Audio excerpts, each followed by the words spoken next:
Good afternoon and welcome back to. I nearly said For the Blood is the Life, that's the wrong adventure. Good afternoon and welcome back to the Goblin Carnival with me, Bryan F Irving. I'll be your games master for this afternoon. And with me we have Glyn Heavyside as Gorrick Clovenhelm, Louise Mary Morris as Monk of the Bright Eyed Clan, Sean McGuile as Kellen of Highgate, and Nell Impetate as Adrienne. Music for the show has been provided by Tabletop Audio. Check them out. If you're not already on Roll20 because it's built in, you can get a hold of all of their stuff over at their own website, so do check them out. Just a quick recap, the Company of Light have been at the Goblin Carnival attempting to wind down, which has been relatively successful. They've been able to relax after their horrific combat with the demon cult that preceded their return to a slightly more civilized area of the frontier. The Goblin Carnival arrived a few days ago and they've come to try and relax. They've tried their hand in the bunko booths and the test your strengths and the wrestling, which didn't go terribly well for Mark. And we rejoin them as they are working their way around the Goblin Carnival. Now then, I did ask them just before we started playing to make a saving throw, so I'm just going to go back and have a look at who's passed.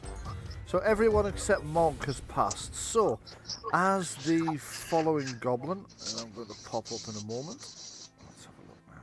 Show the players. A goblin woman of indeterminate age playing a violin is working her way through the crowd and weaving in and out of the various people. She's walked around the Company of Light several times, and her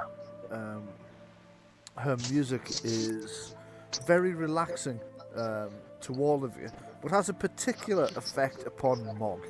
Mog, you are extremely cheered and you're feeling very comfortable and warm and friendly and cozy and happy.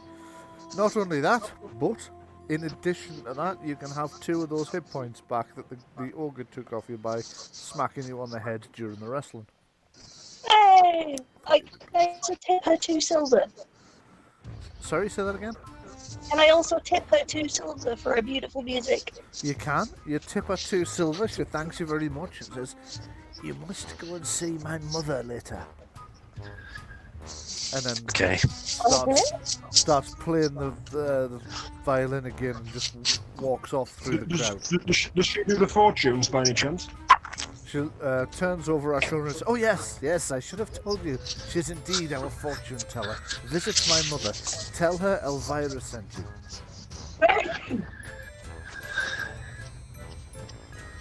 Okay, so I'm going to move you over to the very slow to resolve map of the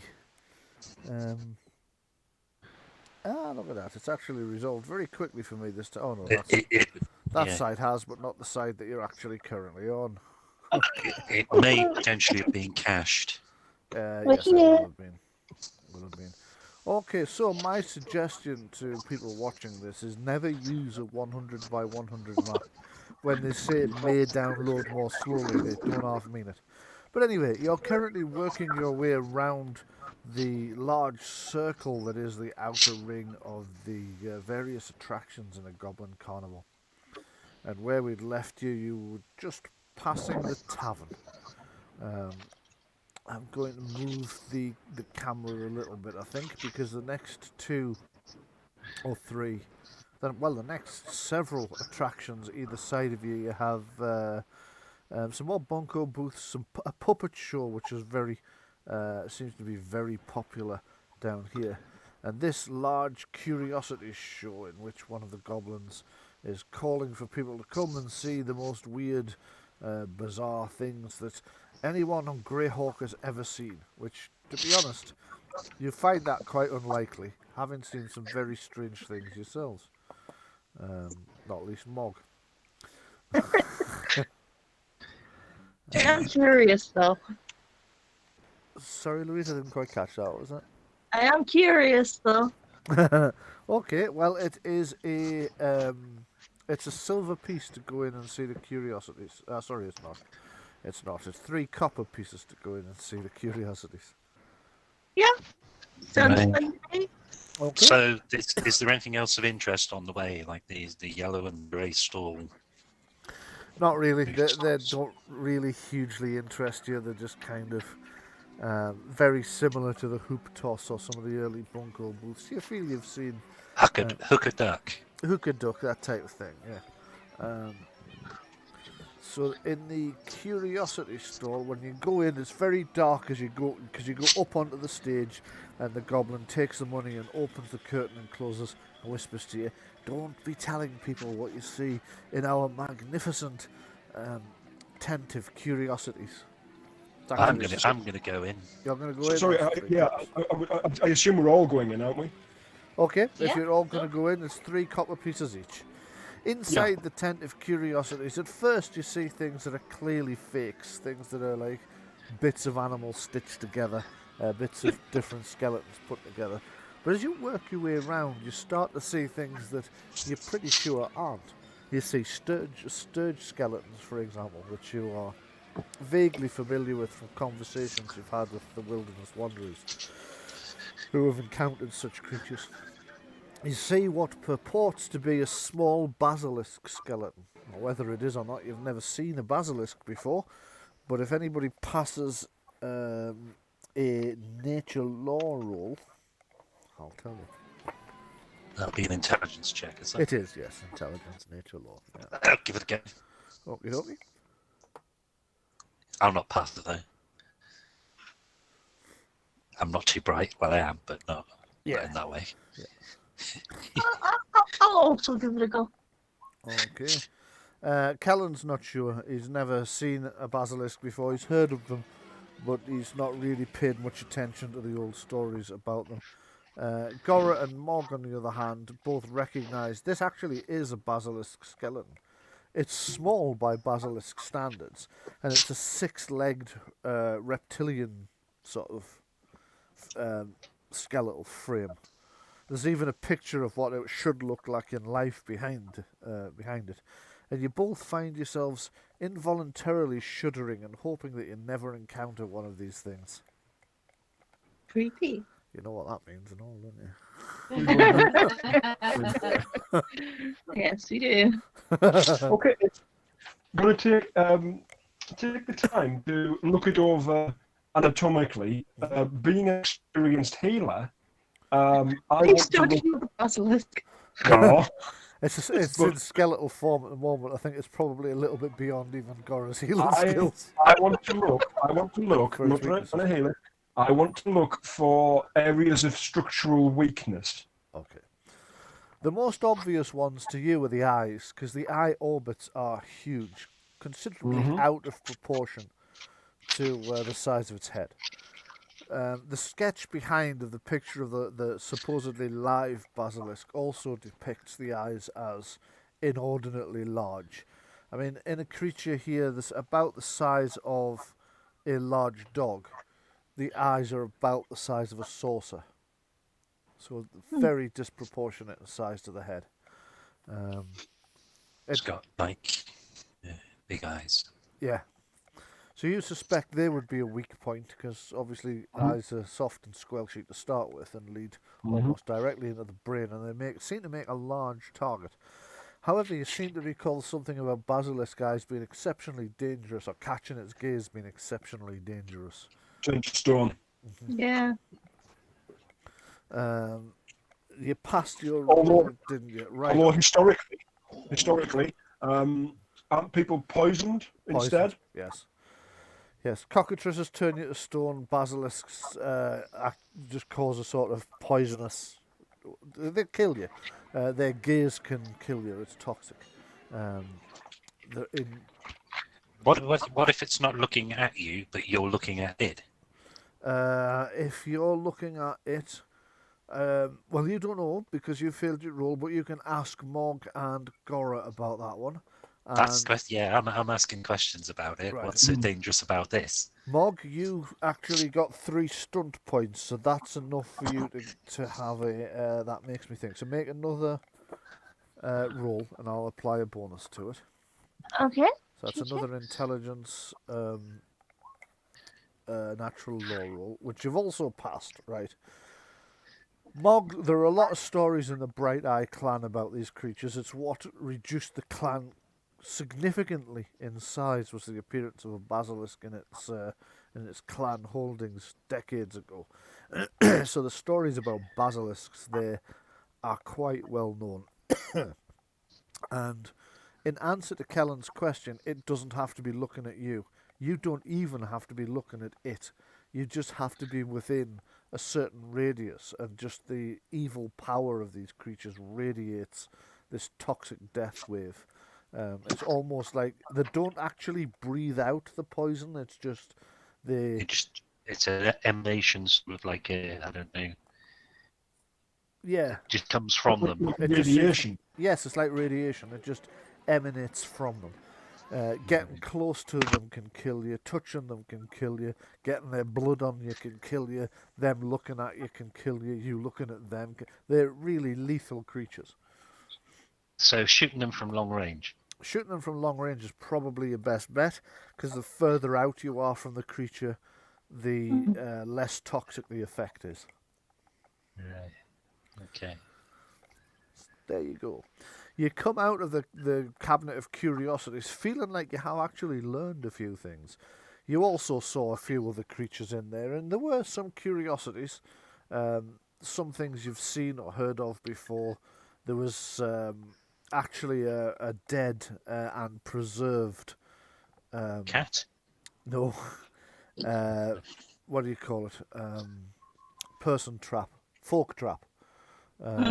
Which Ah. you have actually again, that would be the Wilderness Wanderers. You've heard them talking about these deadly plants that you can't immediately see them in the mossy undergrowth, but if you stand on them, you'd fall into this bowl full of acidic digestive juice, and it dissolves you and drinks the horrific stories of it. But this thing in here looks exactly like how the Wilderness Wanderers described it to you. So It's not a particularly oversized specimen by any chance, is it?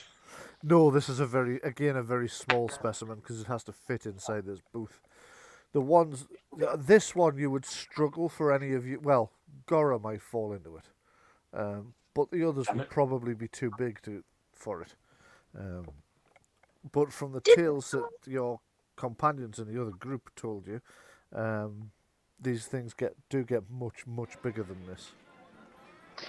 Didn't someone tell me that that weird kid that always runs away whenever I'm in the room played some music to one of them, and it decided not to eat him? Yes, that's right. Weird.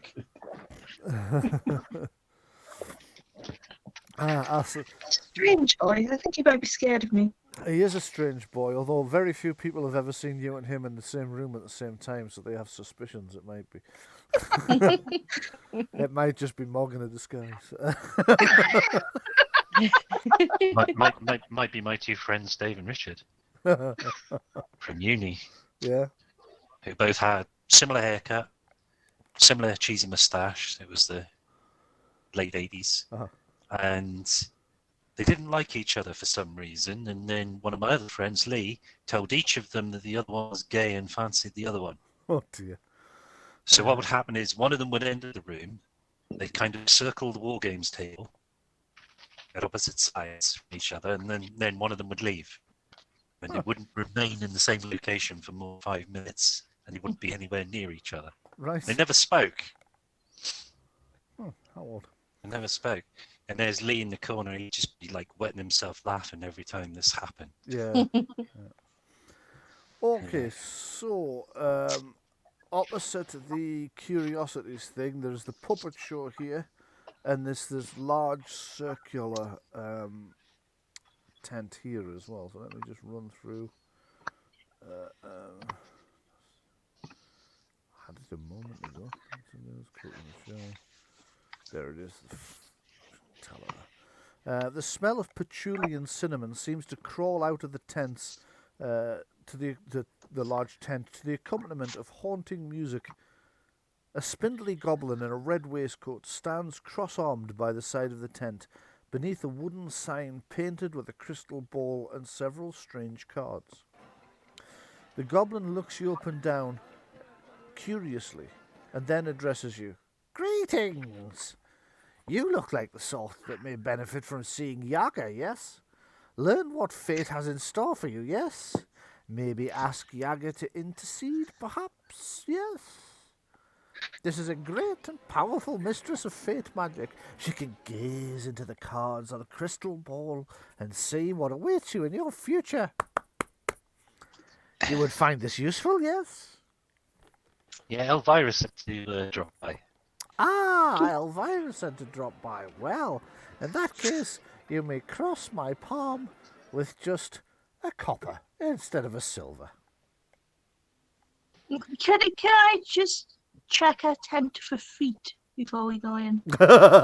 Yes, you Chicken can. legs. Make a make a perception. Baba Yaga. Singing roll. Yeah.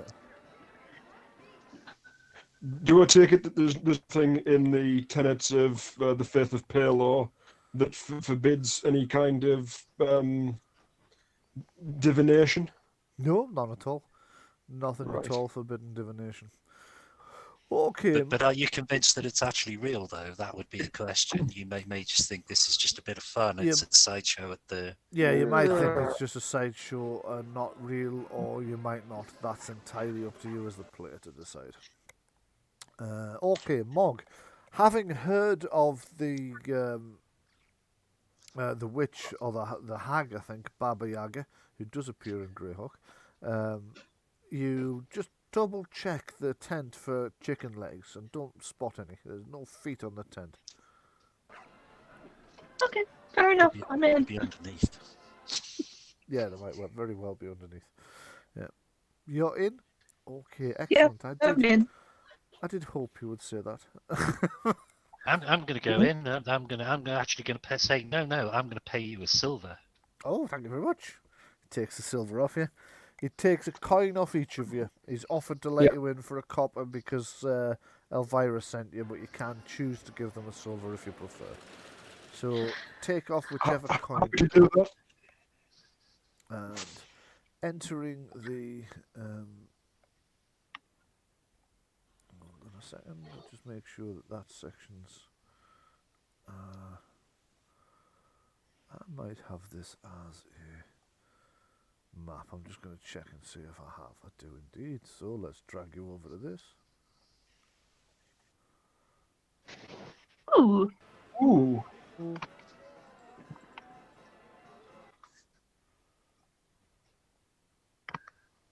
There you go. Oh, there we go. And let me just pull up my notes. Fortune teller. So we're going to play Pokemon. Is it Yu-Gi-Oh? Inside you find a large tent which is divided by a trellis. Beyond it, beyond it are veils, and from somewhere back there, music comes. The air here is thick with patchouli and cinnamon. Hanging from the tent frame are medicine bags, poppets, flasks, and other accoutrements of the hedge witch's arts. Cinnamon-scented candles are burning upon the table behind which a blue-skinned goblin woman of indeterminate age sits, passing her hands over a deck of cards. Dust sparkles slightly where her fingers draw close to the surface of the cards. Ah! Welcome, travellers. You are found your way to Yaga, yes. Or perhaps it is I who have found my way to you. She points a clawed finger at you. She chuckles a strange gurgling laugh that seems more knowing than mirthful, and holds no malice.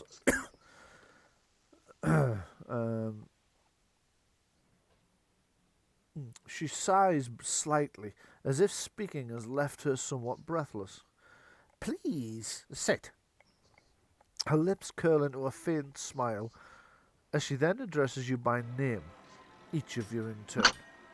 Mog of the Bright Eye Clan, Kellen of Highgate, Gora Clovenhelm, and Adrienne. I shan't reveal your last name since your compatriots don't know it either. Please, take a seat. Now, she clears her throat because the Games Master's lost his place in his notes. Is blue skin common for goblins? It's not common, but it's not unknown. It's more common in older goblins than in younger ones. So just as a human's hair might go grey, a goblin's skin will kind of fade to a blue rather than a green. But very few Okay. goblins live long enough for it to happen. Ah. Is that generally known knowledge? Sorry, say that again? Is that generally available knowledge in the world? Actually, I should probably have asked you for a roll for that one, but I'll assume you do know. Certainly. I can still roll if you like. No, that's fine. Okay. So where did I get to? Please sit. Now let's go. Yeah, she addresses you each by name. Oh yes. I know who you are. She nods sagely. The Fates have told me this. Yes. She points one long clawed finger at the party. So, how are you? Very well, thank you. Yourself? Not bad. The weather's been nice lately. I compliment her on her amazing nails. Ah, thank you very much. I have them done by me. Well, I assume that you have not simply come to Yaga for a chat, but wish to know what fate has in store for each of you. Yes, please. A chat's always nice. Though. Nice to sit down and talk to an elder. I have great respect for them within our tribe. An elder indeed. Yaga is very young and beautiful, think you not? Yes? Oh, I didn't say anything about your beauty. Only made an assumption about your age and wisdom. And wisdom, I will give you that. I have much wisdom. It is often said of Yaga that I are very wisdomous. Mm-hmm. Anyway, there is a reason why fate wishes you to be here today. Unfortunately, fate is fickle and needs to eat. She holds a hand out. My palm you must crush with silver, yes? For a single silver coin, I will give you a single reading. Each. So is that one apiece then? Yes. Anybody who wants a reading. I thought I paid at the door, but never mind. Oh, yes, you fell for that one, did you? Yes. That's fine. No, that's fine. I've got no problem about being generous and charitable. Well, I only gave him a copper, so I'll give her a silver. Thank you so much. Now I'll pay one. She shuffles her cards, and I suppose I should do exactly that and shuffle my cards. Where's the deck? She says, pick a card, any card, remember your card. Now, what should have happened there? There we go. Oh, I see cards. Yes. As she takes the cards out of a wooden box on the table, which she actually unlocks with a small key, and takes these cards out, holding them as if they're extremely precious. Let's see now. Yes. I came by this Tarocca deck in the lands of Barovia when I was but a young goblin, a haunted land of terror from which few ever escape unscathed. And it just starts to shuffle the cards. like a card sharp, just like arcing them through the air and Yeah, backwards pretty and much just forwards. arcing them through the air and Slicing shuffling the them in deck and- with the yeah. fingers backwards and forwards in 15 different things, Mhm. 15 different segments. Now, who was the first one to give her a coin? Mog. Mog, right you are. I thought it was you. Okay, fair enough. Yeah. So, draw a card. So if you hover over the cards and you Just click on one. click on the draw. Just the yeah. one. Just the one. Okay. Just the one.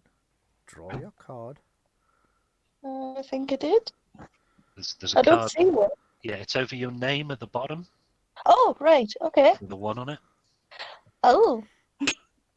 This card is the paladin. voice of the past. This card tells you of how that which has gone before is to influence that which is to come.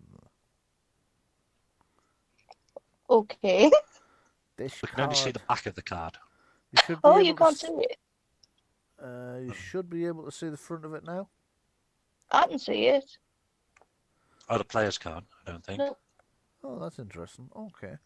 This card is, and I'm having to increase the size of it so I can see it. That's taken ages, so I do apologise. Louise, can you Oh, see you it can clearly you enough? can click on it. Yeah, you can click on it. The paladin. Right, you are. Let's have a look. Sorry, This, that thing saving a screenshot. right, okay. This is interesting. Sir Paladin. Sir Paladin rarely comes out in this position. So, the Paladin stands for justice, a noble warrior, those who live by a code of honour and integrity. For this reason, it is rare indeed for the Paladin to appear in a position which it has appeared. For There's this, griffins on the shield. sorry, say that again. There's griffins on his shield. There is Griffinge on his shield, yes. For the Paladin is the voice of the past, so, in some way, that which is in your future is tied to some noble endeavour in the past. Shall we say a little more about it? Draw another card. Okay.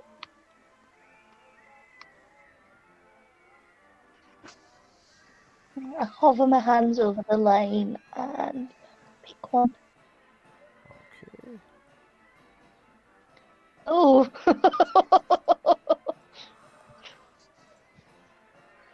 These are fun cards. So Taraka deck, they're all like this.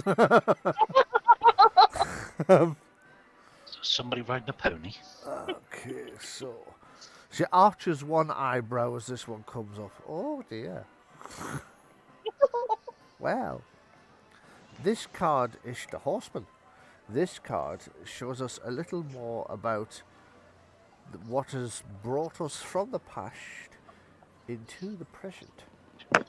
It would seem from the Horseman that the past into the present has been a wild ride and will continue to be so.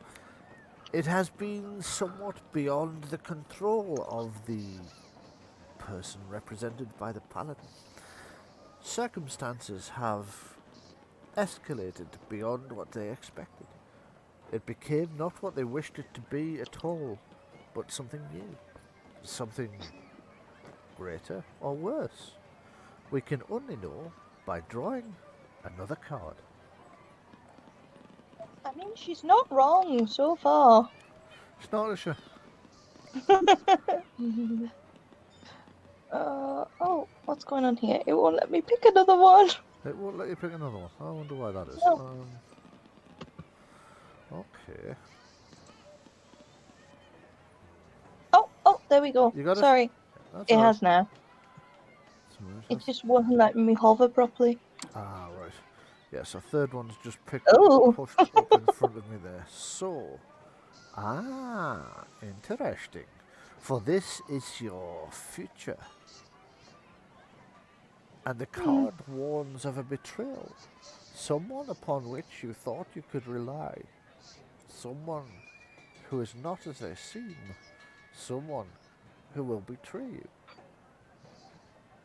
You must be very careful and wary. However, also be cautious not to make this a self-fulfilling prophecy. For if you treat everyone with the same kind of mistrust as you should treat the actual traitor, then you will push away those who would be your friends. Interesting. It would seem you have a difficult task ahead of you. Draw one last card and we will see how that task may unfold. So Mog nods, but looks a little bit crestfallen at having that last card. Yes. Don't draw death. Don't draw death. Don't draw death. Was that not the second one? No, that's the horse. The horse one was the second one. Oh, dear me. What is that? And the future is the illusionist. Oh dear. I just need to find It's this all one. a dream. That's odd, because that's the 7 of stars, but according to this, it's 7... Ah, right, okay. I see why. Yep, there it is, the illusionist.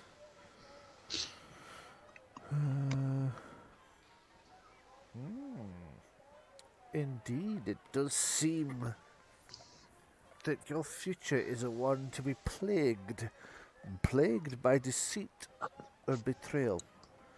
For this card, the illusionist stands for lies and deceit, or a grand conspiracy, for secret societies, or the presence of a dupe or saboteur. In conjunction with the betrayer, I feel that just as you feel you are about to be victorious or to succeed in some grand endeavour, some treachery will risk it all falling apart. However, fear not, you may perhaps pull back from the brink with your brave endeavours. But you might not. And she takes the cards and starts shuffling them again. Thank you for your advice. You are very welcome, but it is not my advice. It is but the advice of the deck. And I have to figure out how to get that all, recall all cards. There we go. Recall. Indeed, it would seem then that you must be careful and be wary, but do not allow this warning to create the very situation upon which it warns you. Don't treat everyone as if they would be betraying you, but be aware that someone or something will. Yes, indeed. Now, would anyone else like to try? Yes, I've paid my Excellent. silver. Takes So- your silver. Good, good, Kellen of Highgate. Please, draw your first card. This card, as I told your friend earlier, is the voice of the past. This card tells us of how that which has gone before is to influence that which is to come. And the card you have drawn is one of great interest. She kind of studies the card a bit. You can see her sort of twitching. Temptation. Right. It's just as an aside, if somebody attempts to steal the card, it actually blows it up and shows you it in full. Yes. It might be that, or it might just be that I clicked the Games Master's controls to expand it in the first place. It could be either of those. Okay. So, the Tempter. It would seem that the situation that we will be discussing, the situation that the cards wish to speak of, has been created by some great temptation, but not a temptation that was merely laid before one by mere chance or fate. No, this was a temptation deliberately laid within someone's way. The tempter stands for one who has been compromised or led astray by temptation or foolishness. But I sense in this instance that it was a deliberate temptation by evil. Draw your second card.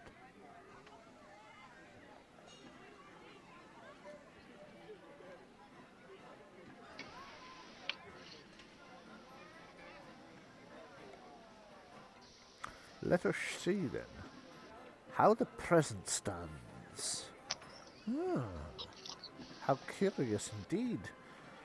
For even in the present, it would seem that there is a presence of a spy or a minion of some great power, some puppet or underling of something greater. But I sense that this is strange.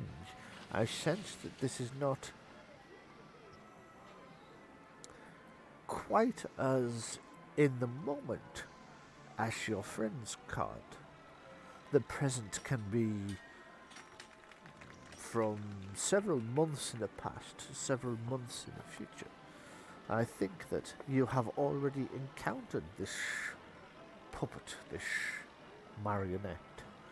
But I think that this encounter, whilst it seems to have ended, has led to something which is happening now. Something which you will not learn of until much later.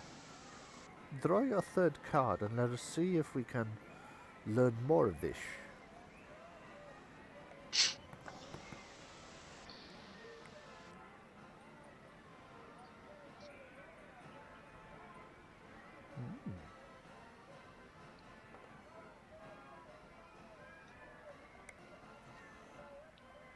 So, let us learn what the future holds.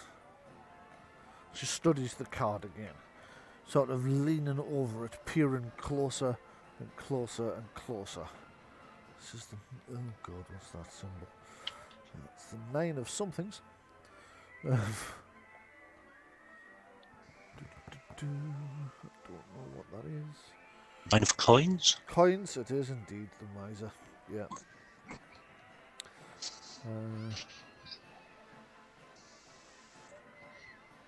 It's the miser. It is.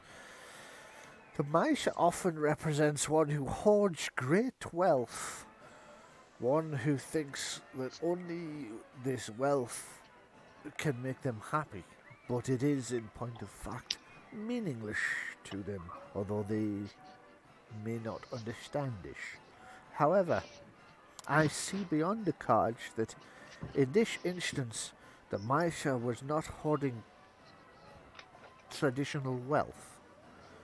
The miser was hoarding a different kind of wealth, intended to bring happiness because of one specific task. She seems to be straining, trying to see through a veil.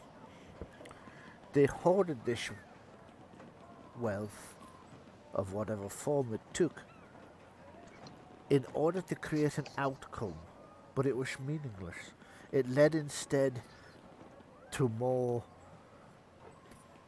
pain, more suffering. Draw your final card. Let us see how this will play out.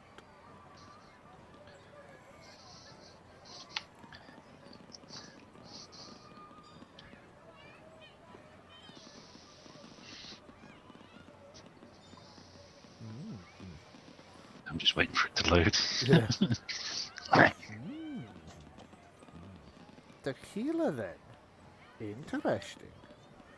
What we learn from this is that for all the things that have gone wrong and will go wrong, and for all the betrayals and the pain and the suffering and the temptation, that in the end a great healing will occur. The end will not be bad. The end, should you should you persevere, will bring a closure of an ancient wound. How interesting. Oh well. Takes the cards back and shuffles them again. Does anyone else wish to have a reading? I will. You will? Excellent. Heh. Crush my palm with shoulder and then draw a card. Okay. She lays the cards I- out before you, ready for you to draw a card. If you just click on them, you should be able to draw one. Mhm. While she thinks you're not looking, she's quickly taking the opportunity to pick her nose.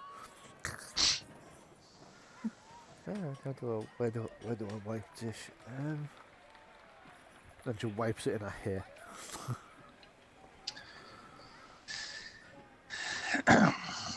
Okay, you having any luck picking that card, or is... Yeah, I'm just waiting for it to load. I found if you click at the one at the back, it makes it a little easier. Ah, there we go. Does Yeah. it? All right, okay. It's interesting. It's done something different this time. It's actually put it on the deck On rather the deck than. this time, yeah. Right, I don't know why it's done that, but never mind. So, the diviner, she cackles a little. How appropriate. So, Sir Diviner, that would be 2 of stars.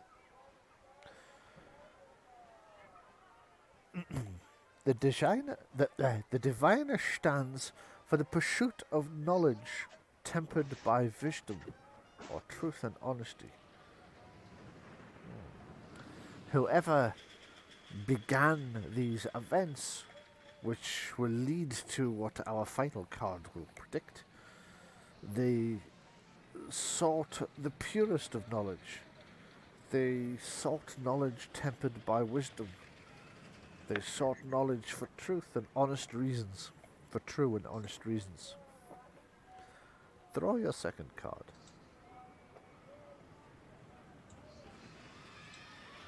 Just realised that I'm actually dealing.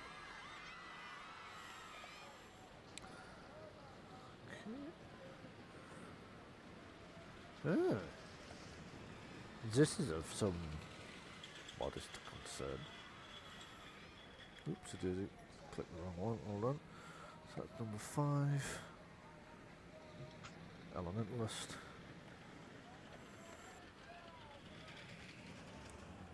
Loading.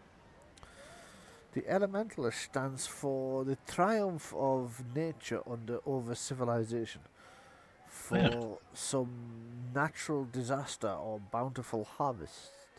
It seems to me to make little sense here at first.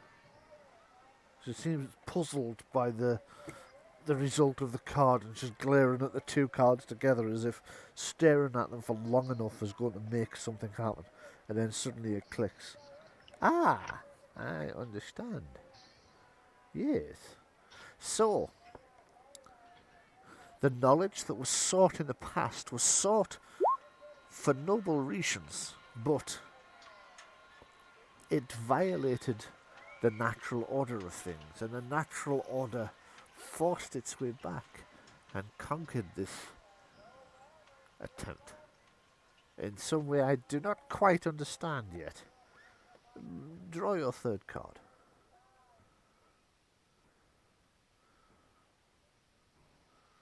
That's the warrior. Yeah. Let's have a look at the warrior. So that would be...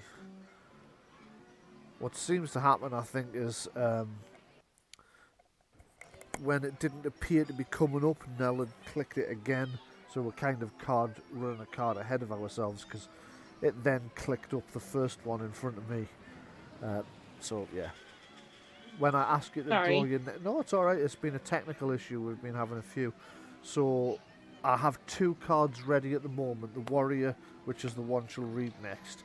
And then when she tells you to draw your next card, you don't need to, because it's already drawn it for you. So let's just have a look at the warrior. Oh. 3 of swords. Damn. Yep. 3 of swords. So, the warrior stands for war and sacrifice, for the stamina to endure against great hardships. Before these things that have gone so terribly wrong can be set to rights, before that can happen, a sacrifice of some description must be made, a struggle must be encountered, a battle must be fought. Let us see this final card, which is, let's have a look now. Oh dear. Yeah. You can actually see a hand shaking when she turns this one over. I do not like this card. I have never liked this card. Sir Necromancer. I like this card even less today than I normally like this card. The Necromancer stands for unnatural events, an unhealthy obsession for those who follow a destructive path. And now your earlier draws click into place.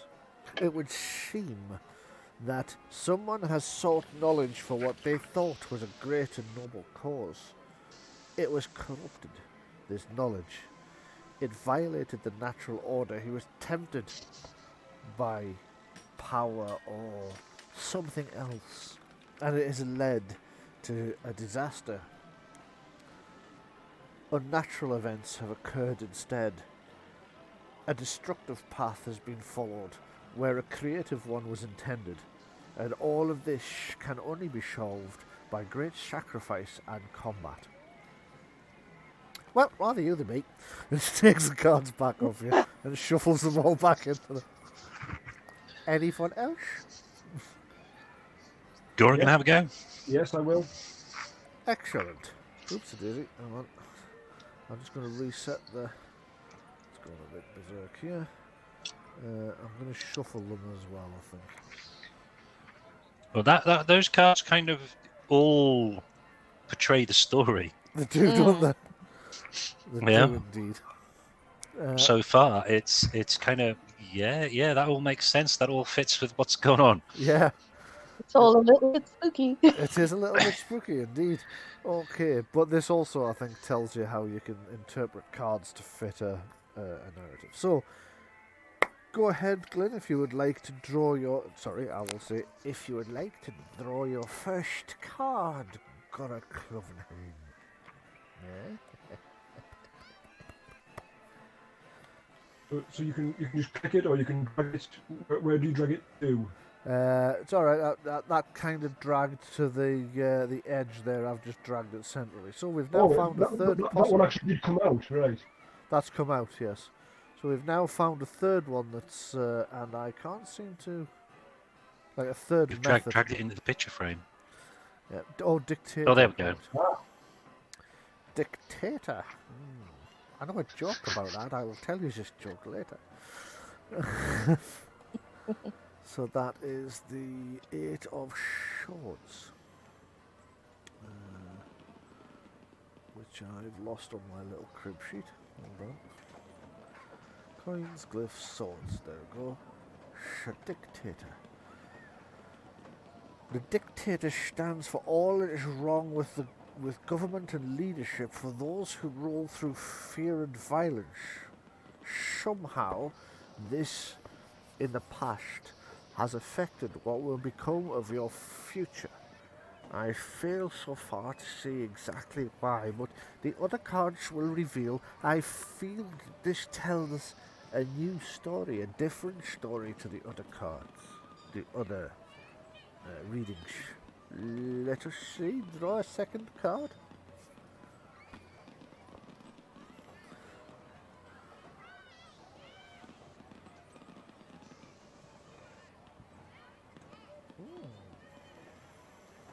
Puzzled.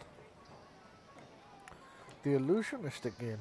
Once again we find that there is some treachery, there is some confusion, some obfuscation. This ignoble leader hides in the dark shadows. They lurk where they think they cannot be seen, but you have already begun to see them. You have already begun to see through their illusion. They have themselves made mistakes. Interesting. Draw another card. I am puzzled now. This is a new narrative. This is not the story that was told in the other readings. This is a new story. New to me. Apparently, however, not new to you. Although, the philanthropist. Interesting. Very interesting. Just as the others were warned that there is a traitor in your future, also there is someone who will assist, someone who chooses to help for no reason other than helping is the right thing to do. Just as you must be wary of those who would betray you, also you must watch for those who will grant you aid and assistance when there is nothing in it for them, where they do it simply because it must be done.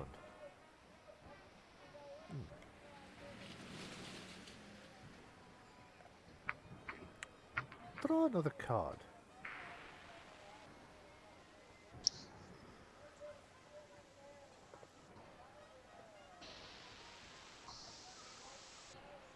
Ah, the 5 of coins. The Guild Master. How interesting. She puzzles over this card for a little while, sniffing, and then wiping her nose on the same claw that she poked it with earlier. As she puzzles over these strange cards, these strange combinations. So that was the 5 of coins, which I'm struggling to find. There it is.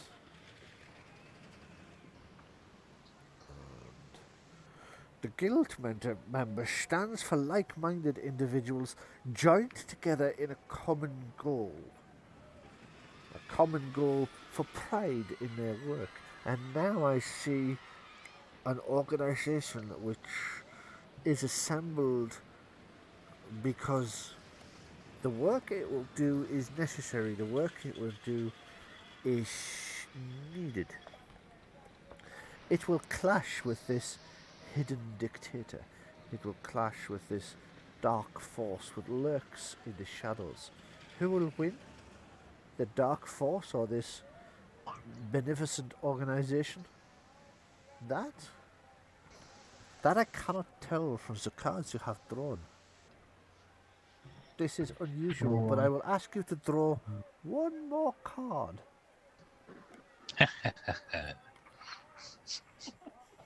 Like the count.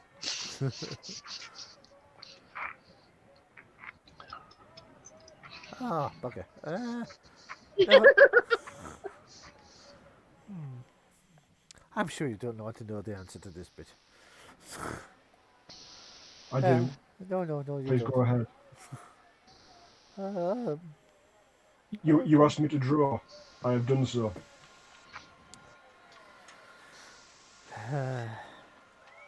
The beast stands for great rage or passion, for something bestial and malevolent hidden in plain sight or lurking just beneath the surface. This organization of yours, this benevolent organization, it will face great danger from this hidden dictator. The dictator is the beast is the dictator. You can see blood start dribbling down from her nose. Not the side she was picking earlier, but the other one. And you can now, she starts to cry. Or at least you think she does. And then you realise she's not crying tears, she's actually crying 2 drops of blood. The beast awaits you. The beast seeks you. The beast will attack you when you least expect it. All things that you will struggle with in your time, it has planned. It has planned. And she shakes her head. She picks the cards up and slams them together rather than shuffling them neatly as she did before. She locks them back in the box. Great danger. There is great danger in your future. She stands up. You must take these. Let's just have a look now. So, if you ever decide one did that. So, she seems quite agitated. She's sort of pacing around behind the table and she's looking through things as if she's desperately trying to find something but can't remember where she last left it. What would anybody like to do, or would anybody like to do anything? Mog's going to try and not look like she's panicking, but she's panicking. I'll ask her if she's in pain, if she needs healing because she's bleeding. She turns round and has a look. Bleeding? Really? Where? Oh! Yes, it happens from time to time. Then she realises she's bleeding from her eyes as well. This, on the other hand, this not happen from time to time. This very worrying. Arcane-wise, what does it mean when a seer bleeds from the eyes? It usually means something fairly negative. It usually means Yes. that some very powerful evil entity has seen her seeking the vision. Tell you what, I say to her, I know this will sound unusual, but can I just look into your eyes for a moment? Yes. Understand the next words that I say aren't addressed to you as the fortune teller here, but they are more generally meant. Okay. I look into her eyes and I say, if you can still see us, know that we're coming for you. Oh, I like that. You see the blood tears sort of roll back up her cheeks and into her eyes. Her face like distorts into anger momentarily. But you get the impression it's not her anger, it's not her at all. And then she fights it back and returns to herself. She slams her, now she's angry in a different sense. She slams her fist down on the table. How dare it? How dare it try to take me? How dare it? Now then, we can't have you facing this thing that fate has without help. Yaga must calm. Yaga must calm. Right. You must not face this thing without help. So, Yaga has a gift for you. She turns to face you and points a clawed finger at you as she speaks before turning away again and hobbling over to a small casket which she unlocks and takes out a second Tarocca deck.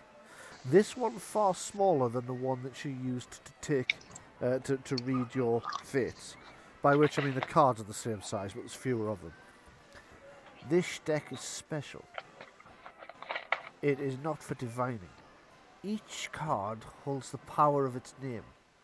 It can be used but once, and you must rip the card asunder in order to gain its favour. So, be wise with it.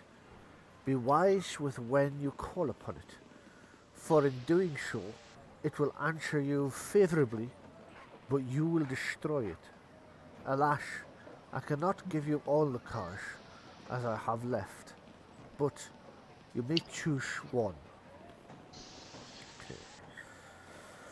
And fanning the cards out, she gives you the option of... let's see now. Is this one for each of us? I will allow it to be one for each of you, yes. You can't take this, like two of you can't take the same one because there's only one of... One of each, right, okay. Yeah. If there's a sun card, I'm going to go for that. Right, The hold on a Dawn. second. I'm just checking Yes. these right. So I'm going to show you the cards in order of the ones that she's offering you, and they'll pop up in front of you, and you can have a bit read and see which ones you want to keep. So The first is the Three of Swords, the soldier. The second is the Two of Swords, the paladin. The third is the Six of Swords. The swords are certainly turning up in force. The berserker.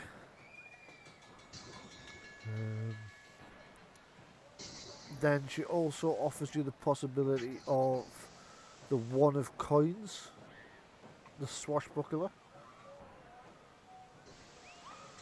The Seven of Coins, the thief. On the Three of Coins. Sorry, not the Three of Coins. The Three of Glyphs, the healer. Oh, The Five of Glyphs, the druid.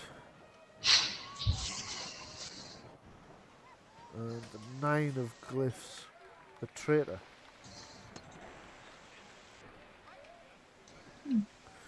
There you go. You should be able to see all of the cards she's offered you. You can each select one. I will. I'll, if I may, I'll take the closest to my calling. I'll take the healer. Okay. You're going to take the healer. Hold on, I just need to find my little notebook, which I've misplaced. There it is. Now I'm going to read them first of all. Okay. Oh, we can read them. Oh, aye, you can read them. Whoops.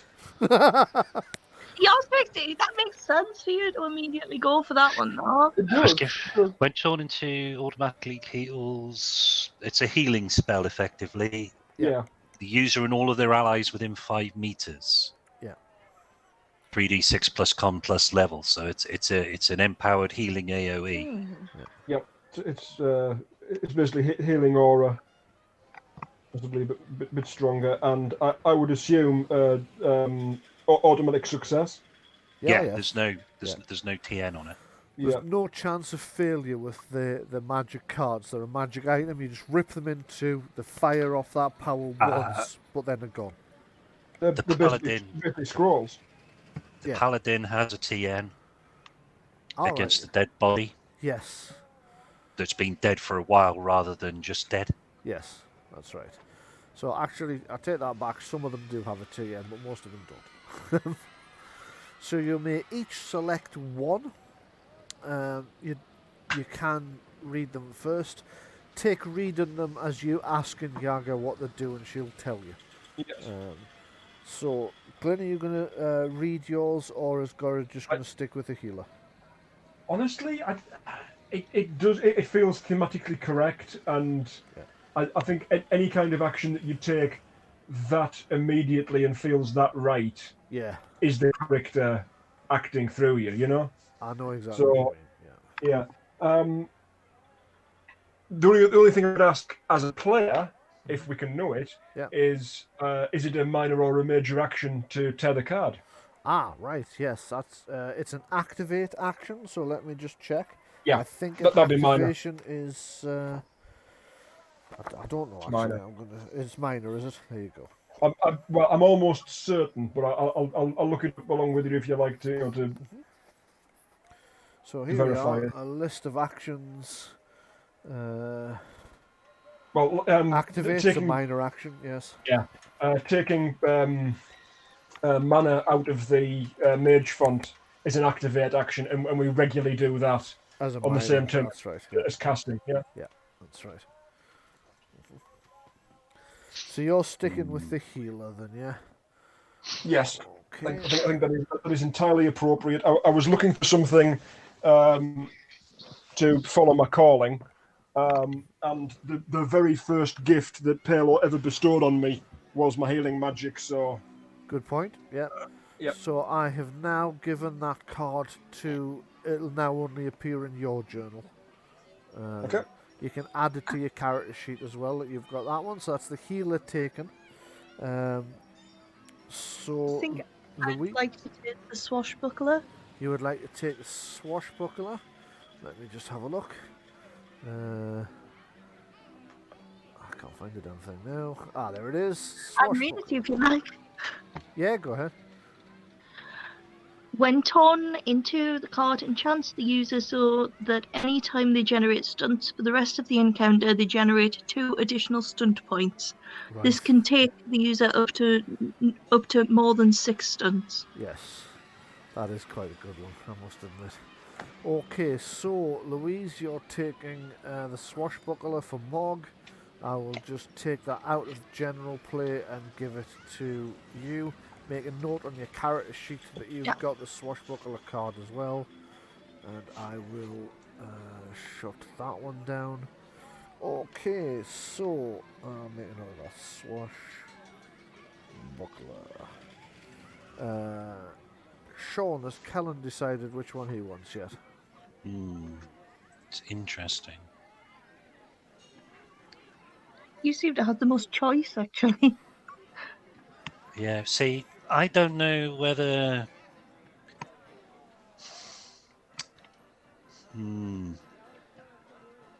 Because I already get reduced stunt point costs on certain things. Yes.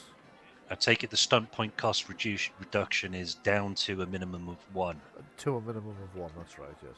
Based on other things. I'm not so sure that that's something that it would do. Invisibility, not my style. There's less honor involved in that. Yeah. Soldier is of no great consequence. If I may throw something into the ring, well, I'll phrase it as a question first. Are these cards bound to us?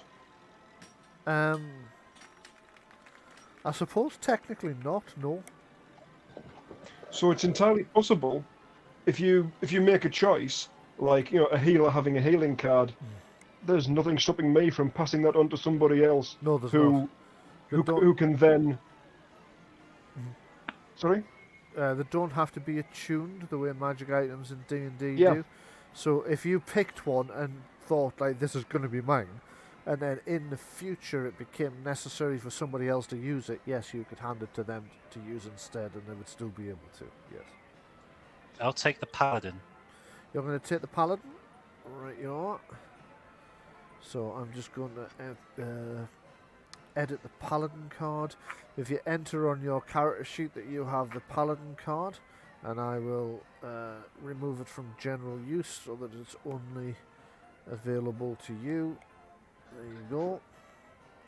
So Nell, which of the remaining cards would Adrienne like to take?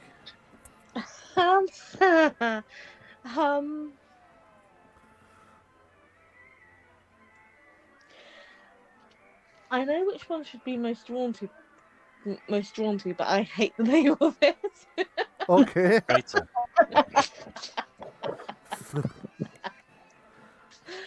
To be honest, probably the traitor card. Okay. I Yeah. thought you were going to say that. Because reading through it, it says, when torn into the card, automatically casts a variation on the Puppets of Fate spell. Ah. The No user save. Yeah. Yeah. Mm.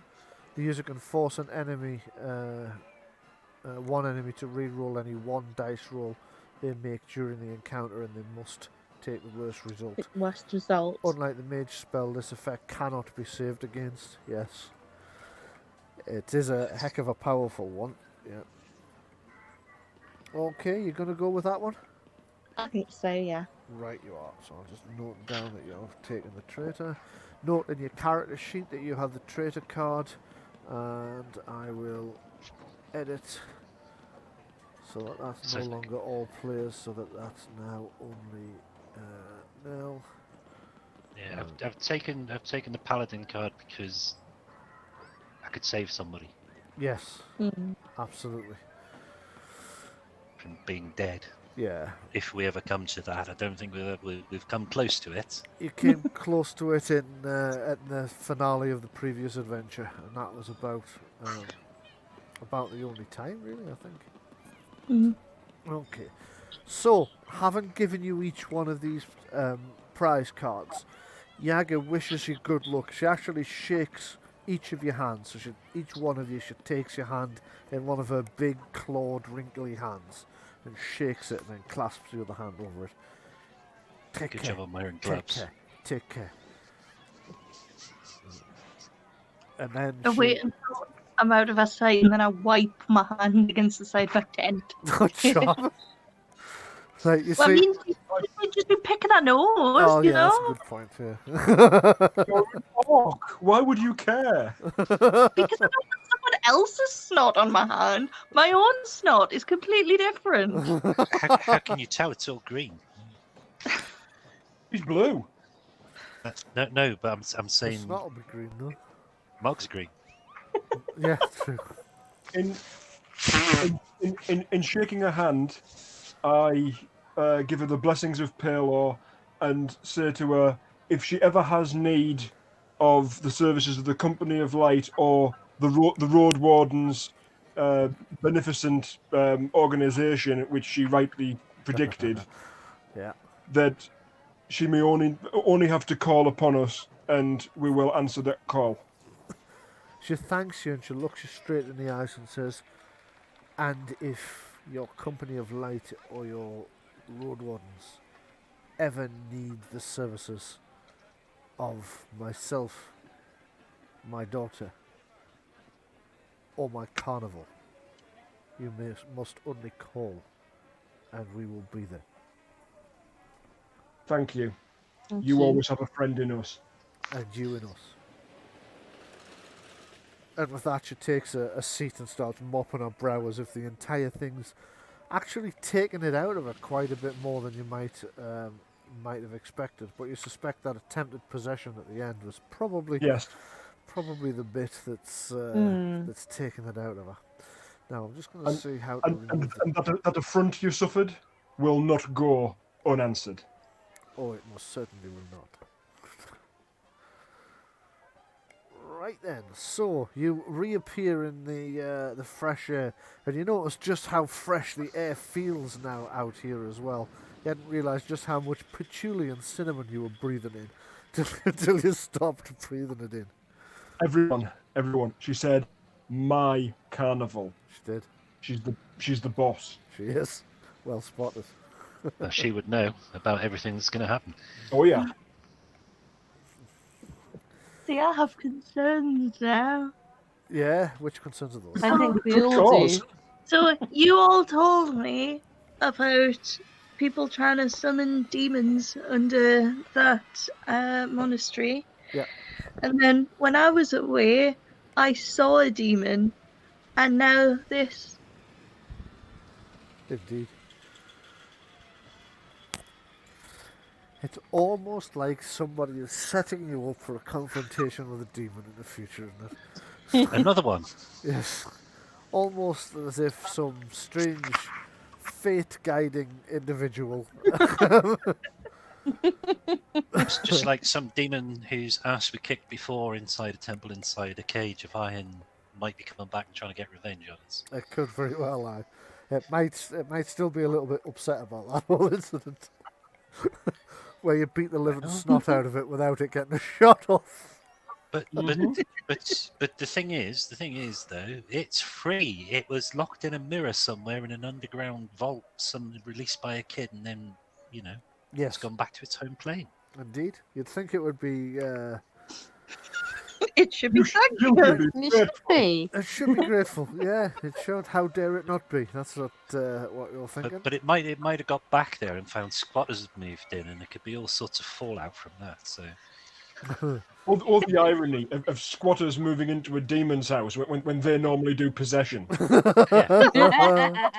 nine-tenths of the chaos. Yeah. Yes. Isn't that what happened to Lucifer in The Sandman? He got back from his piano bar and found that 3 other demons had taken over hell. I think so. Okay, so moving round the carnival, you almost don't notice a few of the booths because your thoughts are still very much on your encounter with the fortune teller, with Yaga, and some of the things she told you, and with that quite clear attempt by some malevolent entity to try and take control of her body temporarily. You're also quite impressed how this ancient little old goblin woman as well could just like not shrug it off exactly, but it was. I mean, it was pretty close to it. You just kind of fought the thing off, Oh. thus the bleeding eyes and the. I did offer a healing. Did she want to take me up on that, or She will no? actually, yes. So if you want to take the Right. points off for your healing, I Do will. you want me to roll for it? You can do, but I don't think it's possible for you to fail to fully heal her. No, it might be actually. Yeah, go ahead. Well, I'll tell you what I'll do. What I was thinking of doing at the time anyway was doing like a blessing on the tent. So I'll perform that and cast healing aura. Right, you are. Okay.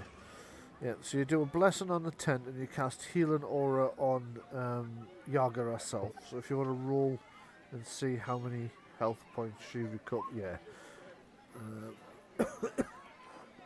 So that's an easy pass. It's odd. It is. It's come up as if it was an attack. Well, if you recall, because there's 3 versions of healing aura, Right. with how much you can put into it. Oh, I've healing done the- aura 1. Right. Yeah, You've set them up. Yeah, I've done the lowest version of it. You can't do it in all spells page, but you can do it under attacks. Ah, right. Okay, that makes sense. Yeah, that makes Yeah, sense. so that's intelligence 3 plus healing arcana for the attack bonus attack bonus like spell bonus of 5. Right. Got you. Okay. And your TN was 11, is it? Yeah, it's something like that, isn't it? Hang on. Yes, I will have to go to the magic page. Yes. Oh no, it was 15. Right. I'd best drop that again then. Yeah. Is it as high as 50? Yeah, I suppose it is. Yes, you're gonna have to do that again, then, aren't you? I'll keep going. I'm just integrating it into the blessing, you know. So Yeah. there we go. Just as you're starting the third attempt, you hear Yaga going, "I'm still bleeding from the eyes in here." Oh, wait a minute. It's stopped now. Okay, so eventually you feel that Palor's blessed this tent, not least because it's just slightly brighter round here than it is, because currently it's getting dark. It's but something about like this tent just seems to, it's got as much light as it would have if there were more lanterns around it than there actually are. Mm-hmm. Most people haven't noticed, but you're aware of it and you know exactly why. So, working your way further around them, you find yourselves, as I said, there's a couple of the booths you barely notice because you're kind of in the mindset of the strange things you discovered talking to Yaga. But then you start to come back to your relaxation and you realise that Elvira's circling you again with the violin. Can you all make another willpower self-discipline, I think it is? Roll, please. Save and throw. Mog's failed, so she's now relaxed and focused again. Kellen's failed, so he's now relaxed and focused again. In fact, you all failed, except Adrian. The rest of you all failed. So the effects of Elvira's empathic transfer spell, which you cast through our music, is soothing you all and allowing you to focus on just relaxing again. Whereas Adrian's still a little bit up a height from the. Sorry, was somebody going to say something there? Yeah, purely for continuity. I did say, was there any focus for the willpower test last time? And you said no, it was a straight willpower, but this time it was self-discipline. Yes, but I knew you didn't have self-discipline, so. Oh, I see. Right. Okay. I know because of the number of times I've said to you, willpower self-discipline test, and you've gone, I really need to get that at some point. and unusually for me, I remembered that you didn't have it. Right. Okay, so Well, it's really neat how that works, though, with a violin. Isn't it? Yeah, it's quite good. From the companion set, it's the psychic Arcanum, that one. Oh. And her violin is her musical focus, magical focus, much like Nicholas Marty's hurdy-gurdy. Yeah. So as you continue around, you discover that one of the booths is a stage magician who's on stage doing stage magician-y things, sawing the goblin in half, the disappearing goblin trick, all that type of thing. Make perception seeing rolls, please. I'm still seeing the blue goblin. I might not have brought the rest of you So am I. Me. because I didn't bother to bring you over when I changed the page for myself. That would be why.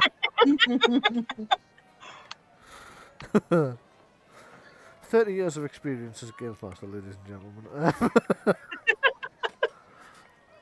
To be fair, considerably less experience with roll 20 than that, because it wasn't around 30 years ago, obviously.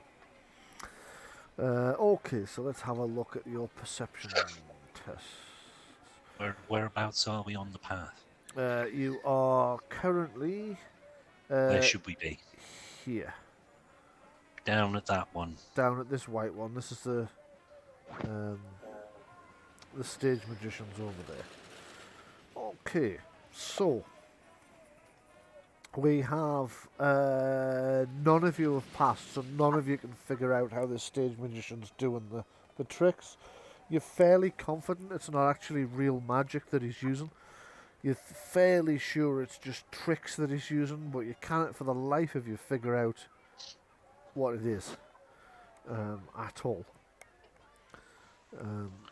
So that holds your interest for quite some time. Behind you, the other booth is a ventriloquist as well, which is also doing quite a decent job. The full got like here type of thing. The thing that amuses you most about the ventriloquist actually is that the ventriloquist dummy is almost the same size as the goblin ventriloquist. It's actually a halfling in face paint. And then a bit of a change from the usual, instead of the ventriloquist having the dummy on its knee, the little goblin ventriloquist is actually sat on the dummy's knee. Which you find quite amusing, and you spend some time at both of those two booths just watching the tricks and the ventriloquism, and you can't catch how the magician's doing the tricks, although, as I say, you're pretty confident they are tricks. Eventually, however, you do move on, and you find yourself outside this booth here, which is a one of interest to you as well, I imagine. So let's just go down and find that. That's the... Just a quick question. Yes. There is a massive big top in the centre, right? Yes. Which we haven't been into yet. No, you haven't. That'll be the evening show. The big tops, the evening show, the kind of the climax of the thing. It's the one with all the all the big acts, the flying trapeze, and the according to the flyers, something called the Great Goblini, the the Goblin Catapult Stone. Okay. Okay, so Oh, this is like a human cannonball. a human cannonball, yes. I assumed the Great Gonzo. Okay, so as you approach that puzzle booth, test your brain, folks. Hidden inside the puzzle box is a prize. If you can crack the puzzle before the sand runs through this timer, the prize is all yours. If not, well, you haven't lost anything, have you? Well, apart from the silver coin needed to play, and a little bit of your time. He looks at the sand timer. I'd say about, 3 minutes, wouldn't you? The goblin grins mischievously. Come and have a go if you think you're smart enough. And I'll just show you the goblin. There he is. Any takers for my grand puzzle box? Probably around about 3 minutes. You're going to have a go. Excellent. Do step will. up. That's 1 silver piece for a go of the puzzle box. Now, I notice you have friends with you. If you have friends with you, they can help, but they only if they also pay a silver piece. Because obviously, multiple heads are better than one. However, if you want to do it just on your own, then you can do it just on your own. Just pay a silver piece for yourself. I'm quite happy to pay for everybody to have a go along with me. Okie dokie. Right you are then. It says, just a second. And he gets a wooden box out from under the thing, clonks it on top, and goes, there you go. See if you can crack that in the time you have. Well, it hasn't loaded for me yet. That's it. Okay, I'll tell you what, I'm going to stop the timer.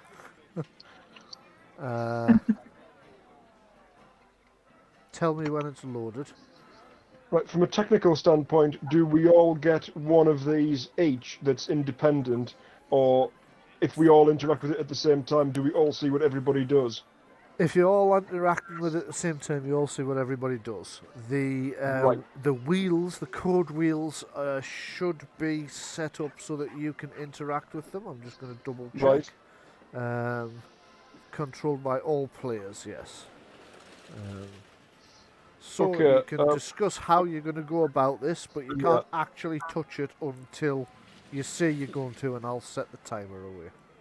Right, well, I noticed Sean's back, right. Okay, Sean, out of all of us, as far as puzzles go, I would think you might be the best one to coordinate this. Does Okay. anybody have any objection to that? Well, I can't see it, so I can't see it either, but this is part of the planning phase. None of you can see it. Okay, that's a bit of... No, well, we cannot. until I see it, I couldn't tell you what the solution is. Switch the light on was my first solution. Switch the light on is probably the problem. Can you see it now? No. No, we just got a black screen, black square. And now? Yep, me too. So, No, Frank. Can you see it now? Oh. No. So, That's why I refreshed the screen just to see if it would make a difference. But Okay, let's try... Refreshing. Hey! there I we see it now. go. Suddenly occurred to me what the incorrect setting Oh. was. So what you should see before you is the silhouette of the timer. Mhm. And the puzzle box itself, which has a series of wheels that you can interact with, and then it has a puzzle underneath it. oh, right, okay, it's a riddle. It's yes, the riddle is a clue to whatever the code on the code box should be. So I'm just going to make sure that I know the answer. Okay. you Angle. just want to do a quick test, Brian. Yep. Just to see what happens. Right. So what's supposed to happen with the code wheel things? Okay, if you right-click on the code wheel, you'll find that they're multi-sided. Right. You can choose the side, so you right-click on it, you then click multi-sided, choose side, and then there's a slide bar that comes up and allows you to change it to different letters. Right. The problem we've got there then is you right-click on it, multi-sided. Yeah. You click choose side. Yep. Ah. Right. So I see. It wasn't loading before. Right. Okay, it's alright, this is why I've set quite a long timer on it. It Point just of interest, it goes from E to Z. Or is that a style? It can't be a stylized F, surely. No, it goes from A. Yeah. Well, Flip it. I've right-clicked on the first one, which is E, Yeah. as far as I can see. Yeah. And when you go to choose side, Yeah. to the left are A, B, C, D, E. Then the next one to the right is Z. Then G. H, I, J, K, all the way down. That does look like a Z, doesn't it? down to X, Y, Z, which looks exactly the same as the first Z that I've mentioned. So there's no F on that. Yeah, that'll As be a far as I'm- mistake on my part. You can. There's no F on X. No. There's Right, no. so that's not part of the puzzle. No, that's No. the thing has been set up with an error. Hold on a minute. I think I know how to fix that. Okay. So that would be rollable tables, puzzle casket tumblers. Let's just have a look on this. Yep, the F is definitely a Z on there. So I can. Let's see. How do I do this? I think I click that one. I then change this item here via. Hold on a minute. I just need to remember where you find the puzzle caskets. Lock puzzles, there we go. Characters. Hiding groups, what's the groups?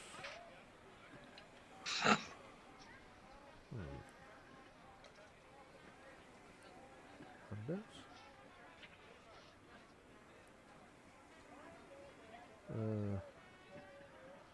No, it's not there either, so... Right, okay, if you set the second one to a Z, I will assume it's either a Z or an F, whichever one would be correct, because I just can't see how you alter that. We can all see it now, though, yeah? Yes, you should all be able to see it. Yeah. I'll just check.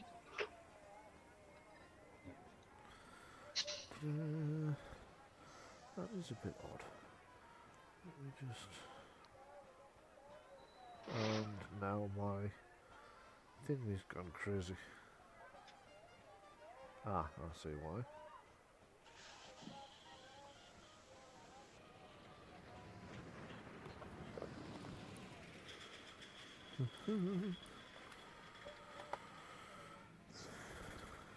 You can't see how to fix that, so we'll just run with that. I will know what you meant. Oh, wait a minute. Right. I think I have an answer. It's all right. I've got it. Hang on. No, I think I've got an answer to the puzzle. All right. Sorry. I haven't started yet, but go ahead anyway. Right? When the timer starts. When the timer starts. Right. Okay. Yeah. Sure. Oh, that's cool. Go. Yeah. What's your solution then? Right. I think, in essence, it's the same as Gandalf speak friend and enter. Melons. What? Melons. Melons. Mechlon. Right. I Okay. don't Yeah. get that. Right. Tangled and knotted, as in this is the code wheels that they are tangled and knotted by we know not who. Solve a small puzzle is all you must do. A small puzzle is 12 characters. There are 12 barrels. Right. So if you do a small puzzle, Yeah. go ahead. Okay. Do we get multiple chances to put this right? You can keep going till you run out of time. Yeah. Okay, cool. If somebody can start doing the thing from the other end, that'd be really useful. Yeah, I'll give it a go. Oh, somebody else has already done that. Hey, no, whoever keep going. Whoever's doing it, yeah.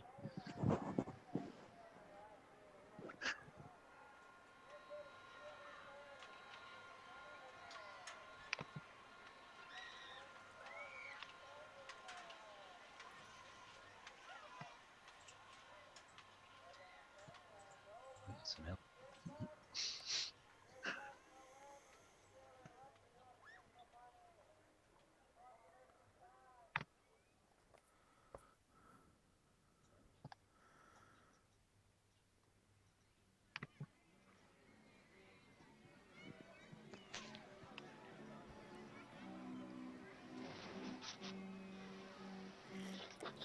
Done. Stop the clock. Okay, you're going to stop the clock there. Okay. So, I wonder how long it took you. Okay, you fiddle with them all till it just reads a small puzzle. And then you think, no, it can't be that easy, can it? and as you attempt to open it, you hear click, and then the top swings open. The goblin's like, Very oh. good work. Thank you. Well, Well I done. suppose you can take what's inside it. That was the agreement after all. What you find inside is a small leather pouch, inside of which are 6 prize tokens. There you go. Thank you very much. Goblin's like, well, I'm going to have to come up with a more complicated puzzle for next time. Next time, though, when we come back through these ways, we will find a slightly more complicated answer to the puzzle. I'll get you next time. 6 prize tokens. I greatly look forward to it. So, I had another suggestion if that wasn't it, by the way. but, Yep, go ahead. I was going to say there's 12 on there, and it could just be the starting letters of the months of the year, but Yeah, something with 12 characters in it. yeah. Jeff Manges. Yeah. But yeah, the clue's in the riddle, I suppose. Yeah. Hmm. It Small wasn't- puzzle is all you must do. Yeah. Yes. Yeah. Speak friend and In this case, it's very much because goblins can be quite literal, as indeed I kind of hinted in some of the other encounters. So I was kind of hoping you would miss that and overthink it, but you cracked it far too quickly. Never mind. Okay, so I will take you back off there. I obviously pitched that just a little bit too easy for you. I will give you a well, more... hang on. The question is, would the rest of the group got it? I think I probably would have got it eventually, but I definitely wouldn't have got it that quick. Alright, well, That's the you whole can point all of have full 25 heads. points for cracking the puzzle booth. I'm just going to see, because I'm sure I gave... just going to see if I've got another one set up. Oh, I've leveled up. Just getting 25 points. Yeah, I've leveled up exactly on those 20 All points. right, nice one. Leaves me no end. I've got a way to go yet. Now I've got to pick what I'm gonna have. You have indeed, yeah. Sorry, I was just looking to see if he had any other puzzles, or if Is that odd or if I even? only set one up. Oh God, it's a good. I think I'm up to level 7 now. Okay. Yeah, level 7. That's an odd one, so it's not your primary focus, it's your... That's Yeah. yeah, that's right. However, the main thing is it's a new magic talent at this level. Ah, right, okay. That's the bit that I'm still debating over. Okay, Or so you could gain a level in talent. It's never as much fun as getting 2 spells, though, is it? One really good spell, or you can have 2 spells. yeah. For late, you get Big Blast. So you like Big Oh, Blast yeah, and there's cannot that. lie. Got that to look forward. Just gonna, the odd thing is, I swear I remember setting up a second, more complicated puzzle in case you got that one so quickly, and I can't find it. So If you've got another one, I'll have a go. I honestly thought I did have, but I don't seem to have set that up. And I honestly thought I did have a second one, just in What case. if I give the goblin a riddle for next time to use on other people? Yeah, you can do. Then I shall. I mean, if you actually, I think I may have given you the riddle before, but you know, like it's Gora giving this goblin riddle. Okay. Do Yeah. you remember the one about the trees? Yes. Yeah. Yeah, that one. Okay. Right. He thanks you very much. He scribbles it down in his little notebook. I'll use that in the future. Not for you, obviously, because you know it. And some people might think that was cheating if I gave you a riddle that you'd given me. Fun in that. To do my own. Well, thank you very much. Do enjoy the rest of the carnival. And I will have to make up the loss now. Don't tell anyone else what the answer is until I've come up Oh with a new goodness, riddle. God. But he got 4 silver pieces out of that. He So did, like. So, working your way round, you find that the big, you see this big grey booth here? No. No, You because don't, we still I've see the got Monty puzzle. back, right. But yeah, Right you are. we know which one you're talking about. Okay. Coming up on the right hand side, this big grey one here. There we go. That is a haunted house. Okay. Really? Yeah. With ghosts Okay, and stuff. I'm going in there and I'm checking to make sure it's not actually haunted and that there aren't spirits to counsel, give therapy to, and cleanse. Right, okay. So it costs for an adult it costs a silver piece. But you can if you for that price you can take your children in for nothing.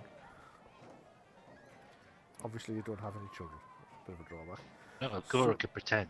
Agora can pretend, yeah. So heading into the haunted house, at the start it's all very cheesy stuff. It's goblins in masks, kind of jumping out and going "ah!" at you and running away. It's like sudden sirens going off. There's lights flashed at you on and off. There's cobwebs have been drawn all over the corridors, so you've got to force your way through these cobwebs and it's all kind of light-hearted fun. And then at one point you see this ghost just rise up the floor in front of you and go, "Ooh." Dylan, stop it. Honestly, for a second there you thought it was Dylan. Make a perception saving throw.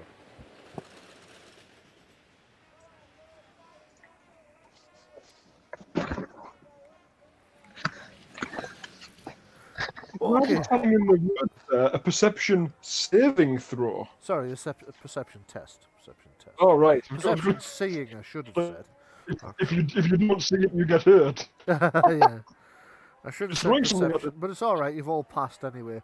All of you notice the odd thing about this particular goblin in a mask. It's not just that it's glowing, as some of the others have been, because I've applied like various kinds of glow in the dark paint. But this one you can actually see through. You can see through the goblet. Yeah, you can see through it. You can see what's behind it. I tried to touch him. Oi, keep your hands to yourself. Just 'cause I'm dead, you think you can feel me up?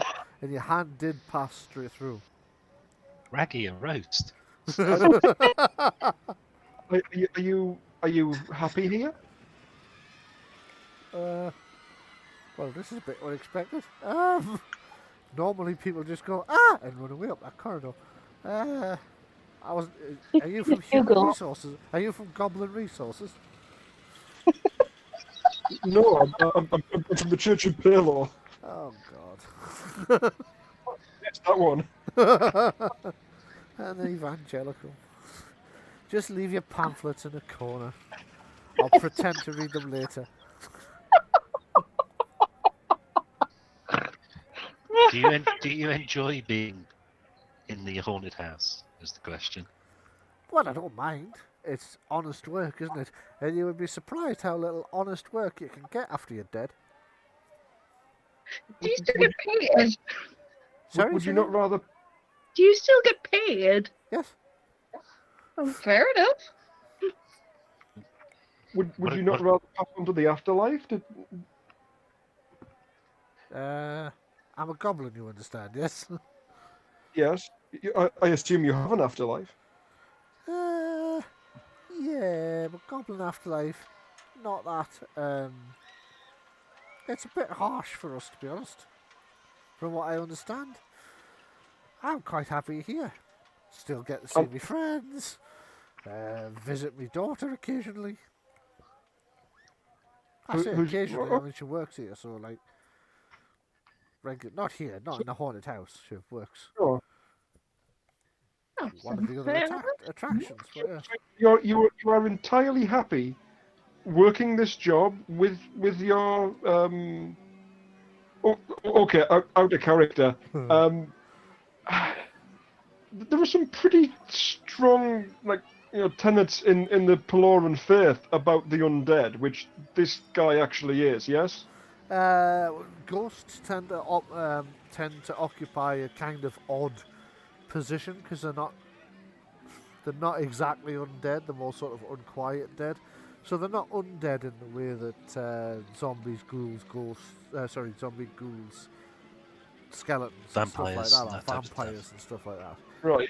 They're just kind of dead, but they're still hanging about. So Pello's a bit more vague on the topic of ghosts and spirits than he is on the topic of the physical undead. Okay. Well, in character, I pray. I'm just going to pray and contemplate this situation, as it's not one I've really experienced before. Okay, you start praying for this poor little goblin's soul. You don't notice it because you're praying, but it rolls its Yeah. eyes and then like creeps off, as if it had to be stealthy, forgetting the fact that it's a ghost. It's not going to cause any creaking. So when you finish praying and open your eyes, the goblin's gone. It's just like not there anymore. It's just It's been wandered taken off. up. The rest of you saw it like crept around behind him and got back on with scaring other people. Wah! It actually leans into one and he says, because one of the people just isn't scared by the ghost at all at this point, and it leans into him and says, "If you don't think I'm scary, there's an evangelical religious type just up there." And the guy goes, "Oh no!" and runs away. The goblin looks like dead. The goblin's ghost looks dead smug with itself. I always know Dead how to smug. scare him in the end. I leave a couple of coppers on the floor for him. Thank you. One of the attendants and one of the other goblins comes along and scoops that up, and the ghost goes, "I'm watching you, mind. You make sure that gets to my daughter, or you know what happens." The other goblin like shakes and a frightened bit. Yes, of course.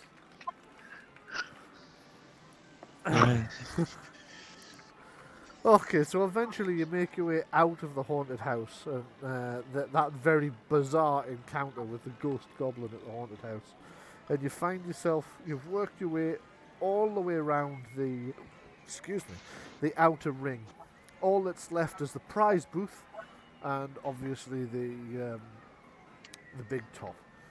The big top that will be assembling in about. The show there starts in about half an hour, so you can take a look at the prize booth if you would like to. Is that the one with the yellow pen flying on it? It is, yes. It is. So, prize booth, let's see.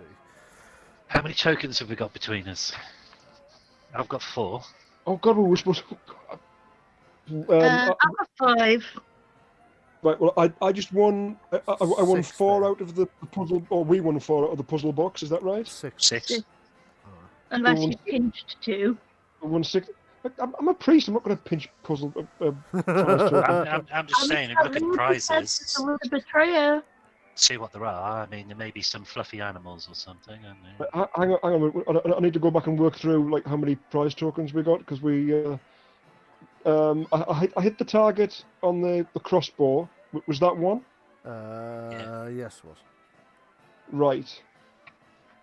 Oh.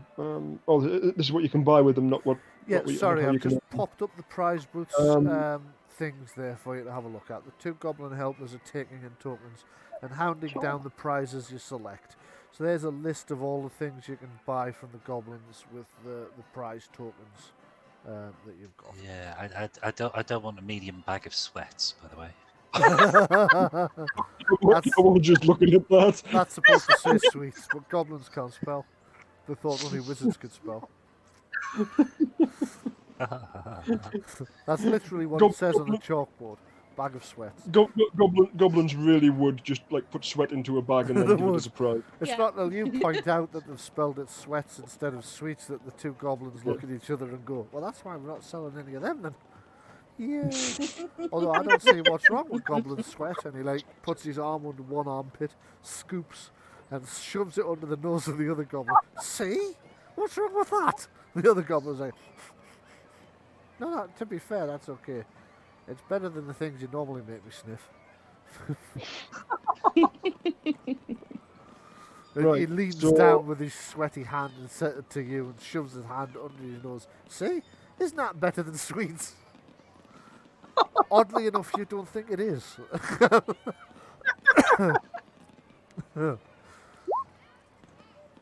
It's like a 6-week-old sock that somebody left parmesan in. Do I vomit? You don't. I tell you what. Make a Constitution stamina saving throw. I just did.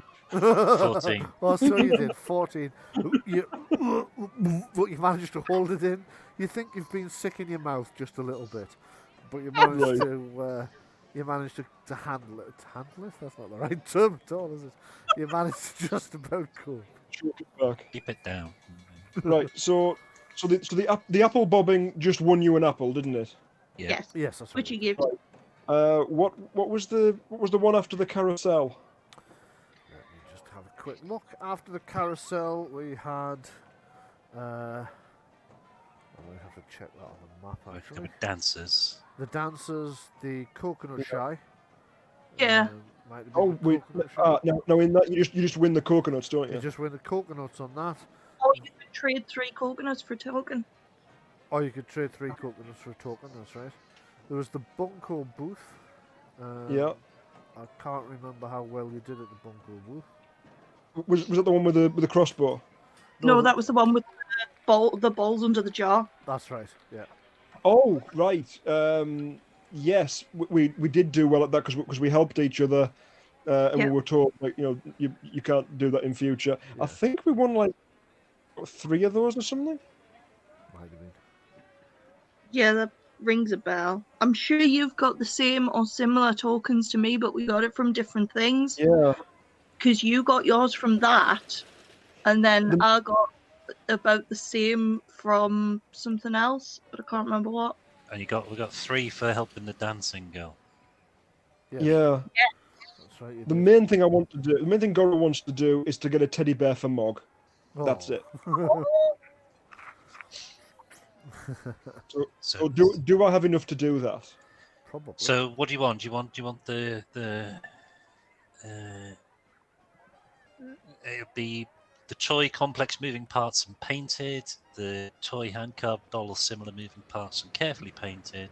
Very large soft toy for 5 tokens, if I may. There you go. Okie dokie. The goblin takes the tokens in and hands down this giant stuffed teddy bear. It's actually quite well made. You're not entirely sure that this goblin's ever... oh no, they will have seen bears because they've got bears in their act. Yes. So it's a very good representation of a bear. Although exactly why it appears to be wearing armour is beyond you. Oh, that's the coolest thing anybody's ever given me! A plushy armor. I 5 tokens to buy some gloves for Gora to keep her hands warm. Right, you Oh, are. thank you. Again, the gloves look as if they're made by the goblins. Some very highly skilled leather work has gone into those gloves. There's a very highly skilled glover who's made those as well. So, because a thing a lot of people forget about goblins is just what excellent craftspeople they are supposed to be. And judging by how skillfully made these things are, they are indeed very highly skilled craftspeople. Okay. I'm still annoyed at myself about that puzzle because I'm sure I set up like multiple versions. I greatly enjoyed the puzzle. Yes, Good. me too. Glad you enjoyed it. It's just I could have sworn I'd set up like a simple, a medium, and a more advanced one, and I only seem to have done the one. It'll probably turn up when you least expect it. It will do. Aye. Right, so I'm going to I've got 4 tokens. Right, you are. Yep. And I'm going to buy a box of chalk, Right. Yeah. a flint and steel, although I'm not getting robbed. Yeah. 4 candles and a bag of sweets. 4 candles. I was going to candles. say that.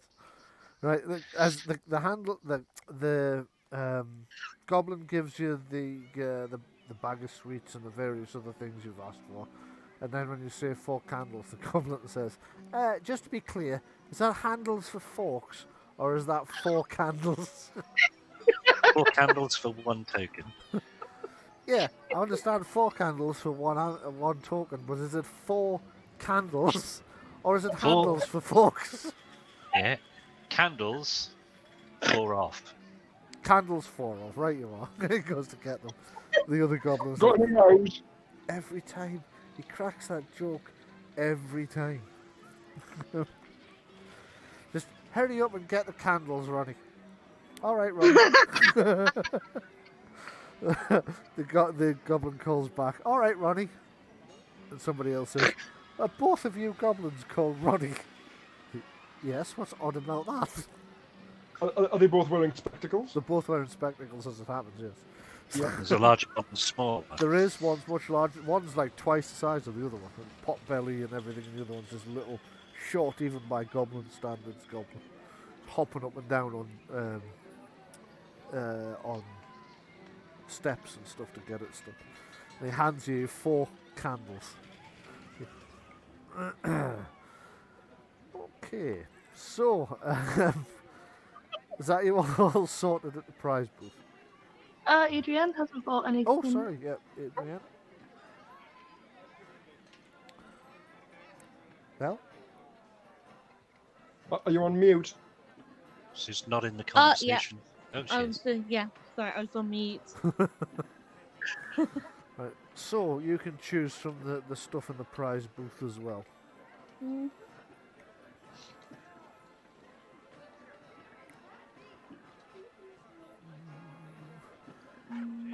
So have you spent all your tokens, or everybody? Because if you two have done 5 each and you had 5 each, everybody had at least another 3 on top of that. Mm. I'm happy to throw those into a general pool for somebody else to get an extra item. Something that we can actually use on adventures would be good. A healing kit never comes in wrong. Guys, I'm just going to pay a quick visit. You guys Don't think just we have continue enough for doing that. what you're doing. I'll be back in a minute. That's like 25 tokens, and not have that amount. Oh God, so it is, yeah. That's really expensive for a healing kit as well. I've got a bunch of them. I just saw 10, and I didn't look at the bits that were after it. What's a shadow puppet lantern? Yeah. Doing that. Ooh. That's very Adrienne.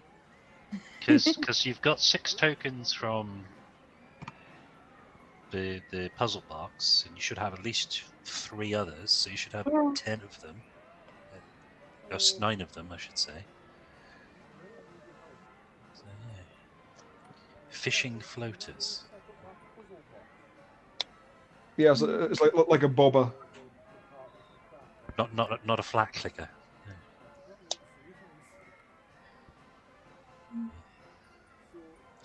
Yeah. Have to admit, I'm rather tempted to buy that, or rather, she is.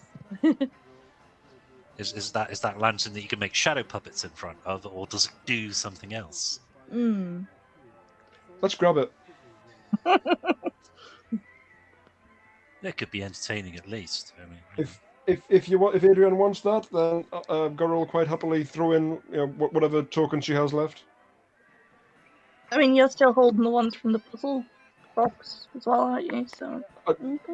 Yeah, I don't know. That's probably about right. All I said was I want to be able to buy a Mugger teddy bear. That was my entire plan for the whole thing. So if I can do that, I'm happy.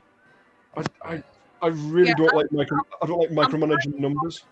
I'm pretty positive we all had about roughly 5 or 6 anyway from the games we did last week.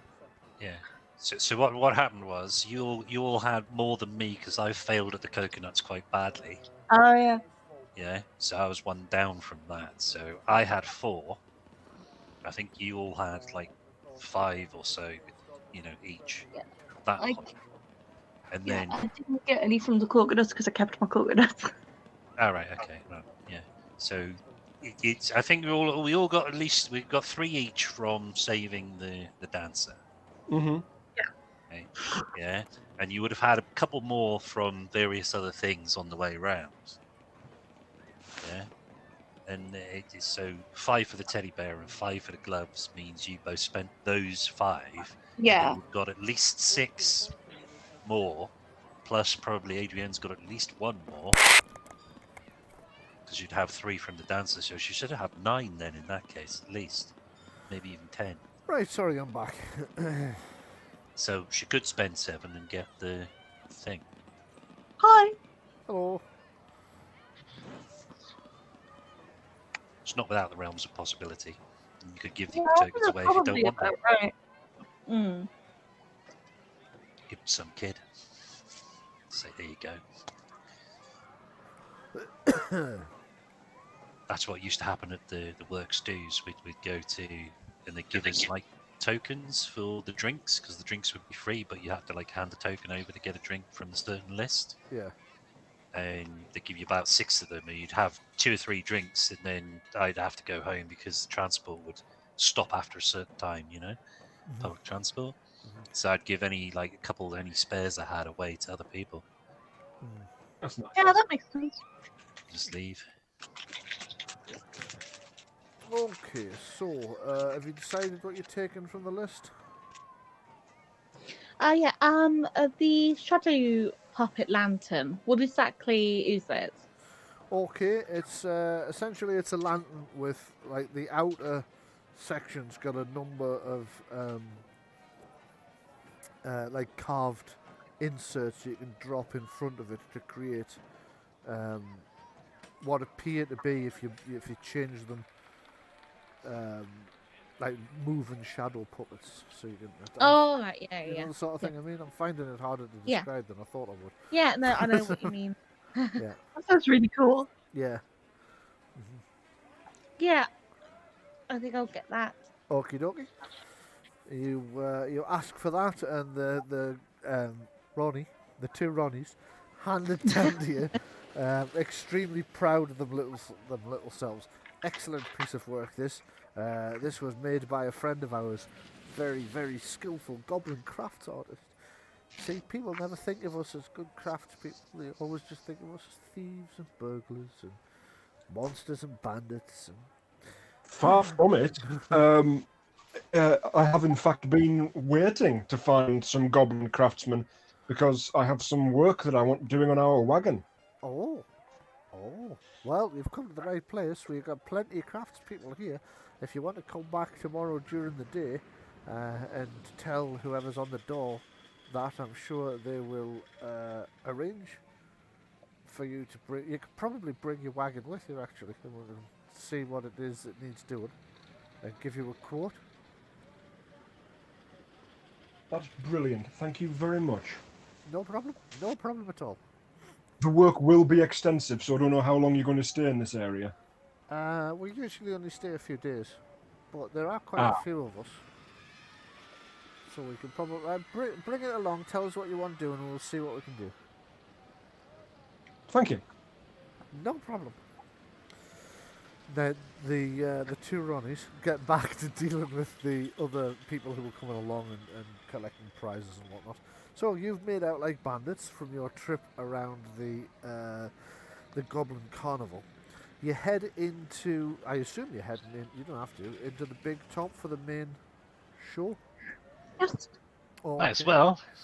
In for a penny, in for a copper, in for a silver. Indeed so. So it costs you all another silver piece each to get into the big top, where even as you're filing in, you hear all the cheerful carnival music as people are filling out the thing. You notice that there are no seats as such. There are just like rows and rows of straw bales for people to sit on, which, if anybody's got hay fever, is going to be a little bit of an issue for them. Excuse me. I don't think I would, seeing as I'm kind of from the background of riding horses and stuff. Yeah, exactly. I would imagine you're probably okay. Okay, so I'm just going to turn that one off and put this one back on. I should add, just for the recording, that I did credit all the music for tabletop audio earlier. And point of fact, some of it, this one that you're hearing at the moment, is from Kevin MacLeod at incompetech.com as well. Okay, so you see the place is filling out noticeably. Those of you watching on the video will see a strange blue square at the centre. That's what gives us the darkness effect, so it doesn't look like daytime. But I'm actually going to delete it and see how bright the map gets all of a sudden. You as players won't have seen what was doing that, but I had a large invisible token in the center of the thing, and you just give it a black filter aura, and then set the aura to the size of the map, and that allows you to create day and night, you see. Which I think worked quite well. Okay, so as the place fills out, a little goblin in a long-tailed red and blue jacket sort of bounces into the middle of the ring. He's got a big top hat on. His huge goblin ears stick out at quite an angle underneath the top hat. He's got a big hook nose, even by goblin standards, it's a big hook nose. He jumps up on top of one of the hay bales and says, "People, things, creatures, welcome to the big top. I hope you've enjoyed our sideshows, but the real shows begin here today. We have many great things for you to see. We have the Great Goblini. Hey! Go on, louder than that. Cheer. Cheer! Are we supposed to be inside at this point, or are we still outside? You're inside at the moment. This is in... As in what we're supposed to see on screen? Doesn't matter what you see on screen, actually, at this point. We are in theatre of the mind mode at the moment. I'll move you back to the landing page, actually. It's probably... there we go, I'll move you back to the landing page, and... I'm going to have to do a quick nip to the toilet here at this point. Yeah, no problem. Yes, we have the Great Goblini, the Goblin Catapult Stone. We have animal acts for you. We have bareback riders. We have... and he reams off a list of various acts you're going to see. Acrobats and jugglers and comedians. Says you may have met them earlier, our famous comedians who, up until about 20 minutes time, were serving in the prize booth. Our great comedians, the two Ronnies. Hey! They'll be along later. But right now, a dancing bear! And he like runs off. And there's actually two big bears, because goblins can't count. Come running in with a little goblin animal trainer running along behind them, puffing and panting. Slow down! He looks round at everybody. Oh, there's quite a lot of you in today. See, this is a problem. The bears run a lot faster than I do, and I have to do this several times a week. I'm going to collapse one of these days. Oh, they've started. All right, okay, I'll just shut up and go to the back. And he trots off, and you see these two bears just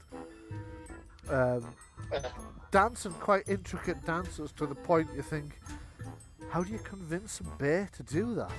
Make a perception empathy roll, please. Mog knows. Mog knows because Mog has encountered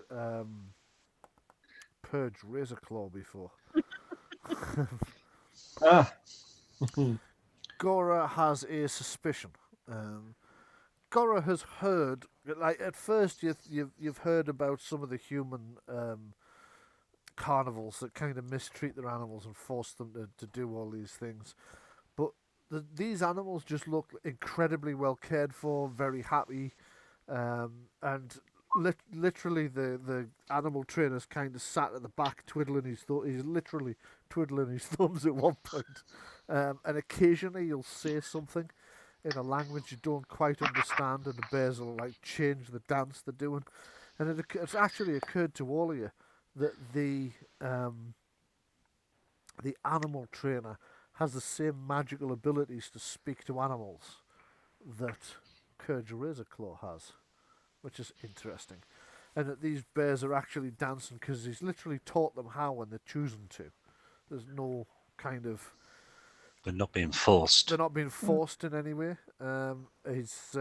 Occasionally the bears will like deliberately misstep and they'll get into a not an argument exactly, but you can hear them growl back at the goblin when he says something in this language that you don't understand. You get the impression that the growling's not like an angry growl. It's almost as if they're answering them, and you swear you've just seen one of the bears laughing. At which point you just make out enough of what the goblin's saying to realise he's like, how many times have I told you not that one? You just do this to wind me up. Eventually, the bears kind of wander off back through the. You remember the Goblin Can dancers earlier, right? Mhm. You're not sure which was funnier, them or this, as the bears kind of cavort off the side of the thing, literally sort of leaning to one side and doing that da da da da da da da da sort of dance as they go past, and this little goblin running after them, slow down, slow down. At which point you see the lights all dimmed because it's all hooded lanterns, and you see little goblins close the hooded lanterns over and then open them again, and you can see that up a height there's now goblin high wire artists and acrobats and whatnot, and you spend the rest of the night watching quite an entertaining series of acrobats, jugglers, high wire artists, all performed with no safety net or anything. And this goes on for most of the night before you find yourselves leaving the carnival much happier than when you arrived. If anybody has any hit point damage they still have, you may return your health to normal. Everybody gets all their magic points back. And everybody can have 75 experience points as well. Hey. There you go. So I hope you enjoyed the Goblin Carnival, which was largely, as you may have guessed, played for laughs. Oh, yeah. I am aware that the second half was a little bit more narrative, and there was less interaction than I maybe managed in the first Yeah. half. I hope you enjoyed it anyway. Did everybody save their card choices? Yes. You did. I do have one more thing I need to do though. Yes, go ahead. My bubble candy that I bought Yes. said it only had a 24-hour use on it and then it stops working. Yes. Uh-huh. When we get back to Fallon's, I want to wait until the room is really full for the evening, and then I'm going to chew it and like send out jokes, really bad jokes through the entire room, and nobody will be able to tell where they're coming from. Okay, so the people that were with you know, because you chew this bubble candy, tell these terrible jokes, and as you blow the bubbles out, every time it hits a wall or the table or a passing punter, the bubble bursts, and there's dreadful jokes just heard out of nowhere. At first, you scare a couple of people as this voice appears to come out of nowhere, but eventually people start laughing as they find these magical bubbles that are just floating around the place, that if they notice that they poke them and prod them, they burst, and these awful puns, much like the ones you genuinely do tell in real life. Yeah, ship crash. Because bread. Spill out of them, and you hear these various jokes, and you end the night on quite a bit of a high.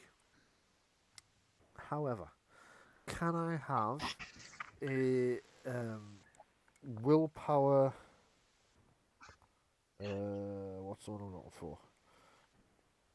I only have self-discipline, no It willpower. is So self-discipline. I'm looking for actually a willpower self-discipline roll from everybody, please. Okay, Mog's okay, Adrienne's okay, Kellen's okay, Gora's okay. There you go then. So you wake up in the morning completely refreshed and having thoroughly enjoyed your time with the little goblins. You go back. Who's going back with them to see about getting the wagon done up? Yeah. Yeah. Yep. Okay. You make your way back to where the goblins' carnival is, where the camp is, and you see that this morning there's gnomes and halflings are working their way around the place, tidying it up, cleaning up all the mess that the punters left the night before. As you approach the gate, you see one of the big goblins that you met yesterday. Initially, like, calls out to you to stop. Sorry, we're closed. Oh, I remember you. You were the people that helped us yesterday with those thugs. That's right. That's us. Oh, nice to see you again. I'm sorry though, we are closed unfortunately, but you can come back tonight. Well, the two Ronnies mentioned to us that you have some craftsmen here who'd be willing to Oh, take on that some was work for us. that was you. They did mention something about somebody want. Come in, come in, come in, come in, come in. Oh, you maybe need me to open the gate first. That might be easier. Click, clunk, clunk, thunk. Now you can come in. In you come. Thank you. You come. It leads you through some of the same areas that you were in yesterday. Until he gets you up to the back where all the camped where the Vardos are stored and the wagons and tents and so on. Can I also have a perception seeing roll from you all, please?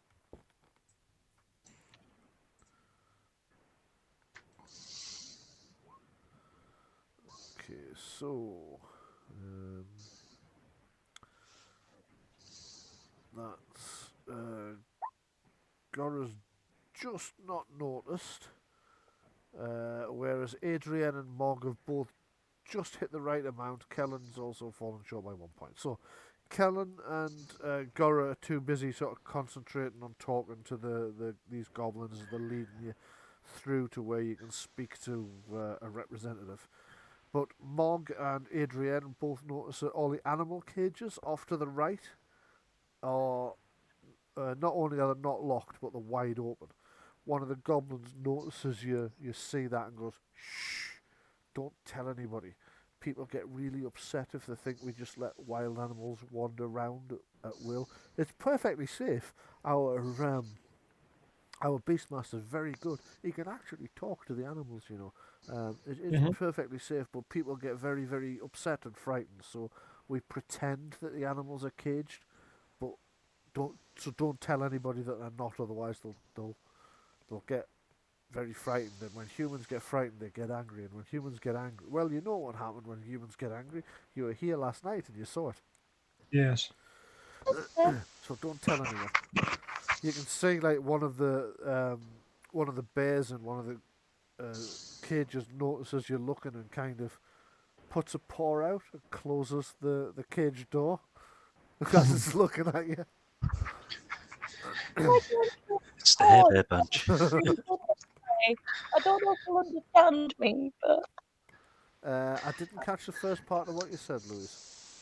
can I go and shake its paw and tell it its performance was really cool? Yes.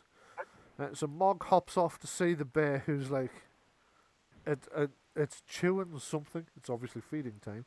It's chewing something and it's watching Mog approach it, and it's holding the door shut with one paw, trying to look as nonchalant as a bloody great brown bear can look. You come up and try and shake its paw, and it looks very, very confused as to what's going on. Ooh. Oh. And then you tell it its performance was fantastic, and it just kind of stares blankly at you. I tried. As you sort of hop away, it waves at you with its other paw. You get back to the goblins who are looking at you as if you're a complete maniac, and one of the goblins goes, maybe I didn't explain, but our beastmaster can talk to the bears. The bears can't talk to everybody. Yeah, just say, look, no more words needed. Yeah. Okay. Eventually, you're taken over to the main part of the camp with all the Vardos and tents and so on. And you speak to an older goblin whose skin's just started to take on a bit of a blue tint. You also know notice he's covered in tattoos up his arms. Hello. I hear you wanted to speak to us about some craft work you would have done. It's actually the deepest voice you've heard out of one of these goblins, and it oddly seems both massively out of place because he's this little creature, but at the same time very much in place because he's got these ropey muscles And I don't know, it just kind of sounded like the kind of voice you expected from him, even though you also kind of didn't. If that makes any sense. Mm-hmm. Yes, we've got some rather extensive work we want doing here, so we'd like this wagon to be prepared for battle and for a number of sort of specific kinds of enemies. Okay. So, do you want me to start going through specifics? Yeah, if you could, yeah. He's having a look round the wagon. He's walking around it in a circle. He's kicking its tires. Right. I think we'll need a reinforcement on the axles. First of all, to carry the sheer weight that we're going to be adding to the rig at this point. He flops down on his back and scurries underneath and has a look round. Yeah, can do that. Not a problem. We want, I believe it's an arbalest. Arbalest, big right? cross. Yes. Yep. Mounted in the center with grappling hook options. So we want some mounting points around the floor inside if we need to. Come over here a minute. Something like this, and he takes you over to one of their wagons and like throws the canvas up at the back, and there's a bloody great arbalest mounted with. It's not loaded, but you can see a rack of arbalest bolts bolted to the side. Some of which are grappling hooks, some of which are like harpoon style, like that. One of those, yes, please. Yeah, that's not going to be a problem. I've done that before. Well, obviously I've done that before. You've just seen. Yeah.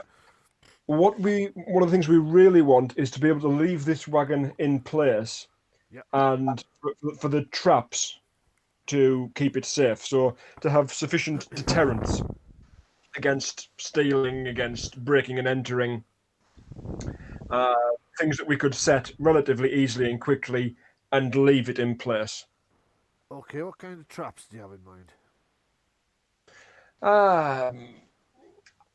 I think ideally nothing too brutal. Just. I mean, well, yeah, of course, obviously. I'd best confer with my companions at this point. If we were to have, say, some, not to use an offensive term, but some bear traps, would that be out of keeping with our morals? Yes. Then what manner of traps do you think would be better? Possibly some sort of knockout, like a gas, or maybe some flowers, anything that's got a kind of sedative effect. Skunk spray. Something that would subdue people. Skunk spray. Yeah. That would both deter and give us a chance to find people fairly easily. It would, huh? Yeah. That would be. I don't know if you've ever smelt a skunk. Yeah. No, I don't recommend it at all in any way, shape, or form. Driving down a road in America, we came across a place where a skunk had been hit by a car. All right. oh God.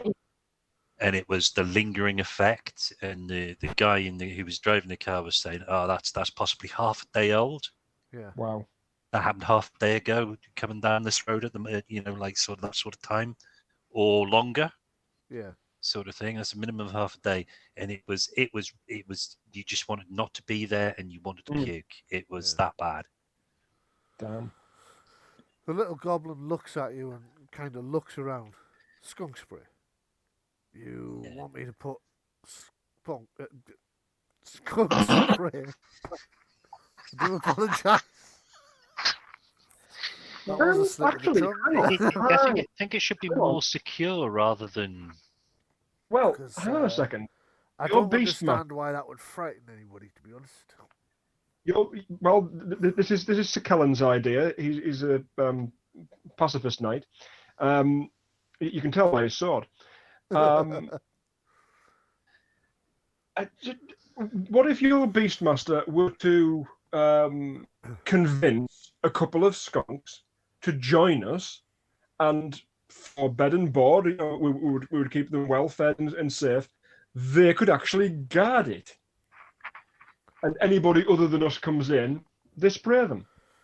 I don't think that's going to work because he wouldn't really convince an animal to live with people he doesn't know just because he doesn't know you or how good you would be at skunk keeping. He could probably get you some skunk spray, but what I don't understand is how that's a deterrent. It smells bad.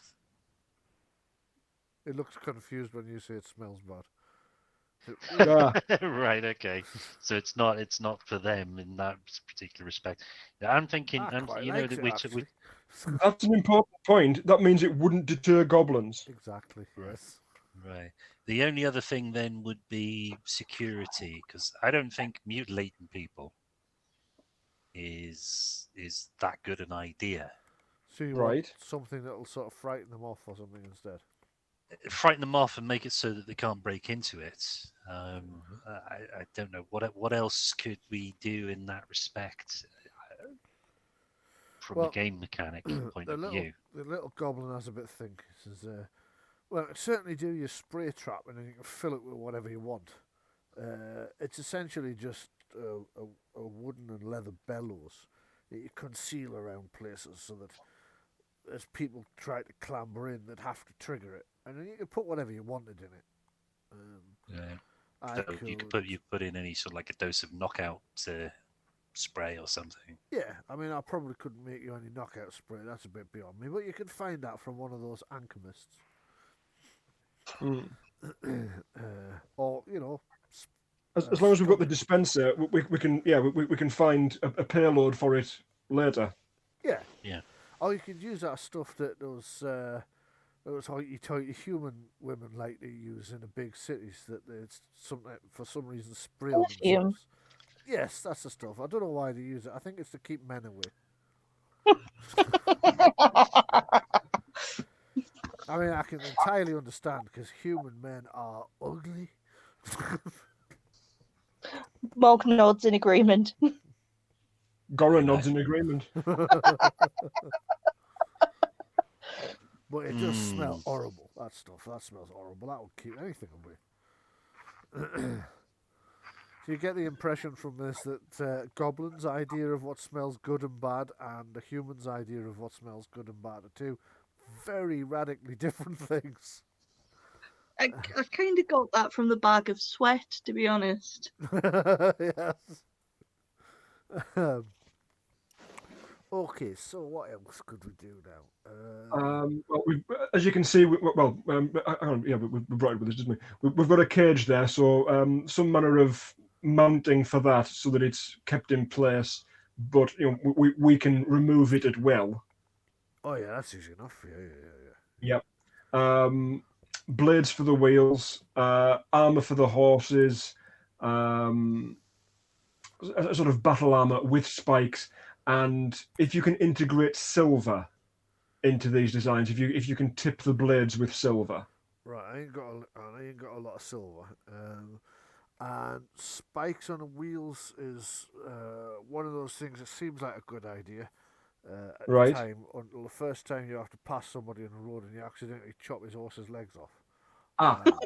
Removable or retractable spikes for the wheels.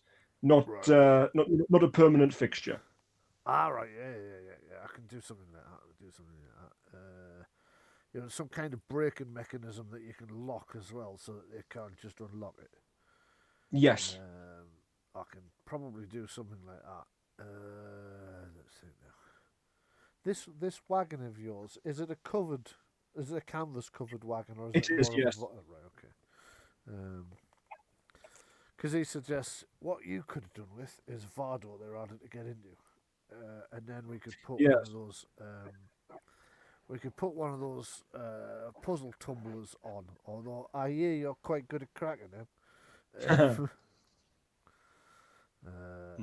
If Boglog's got anything, he's been practicing all day trying to come up with new puzzles for that one.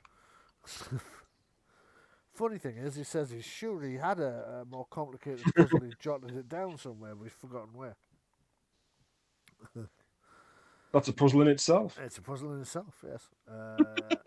So it's a little bit harder to secure one of these because anybody could just cut their way in through the canvas bits. Well, in that case, yes.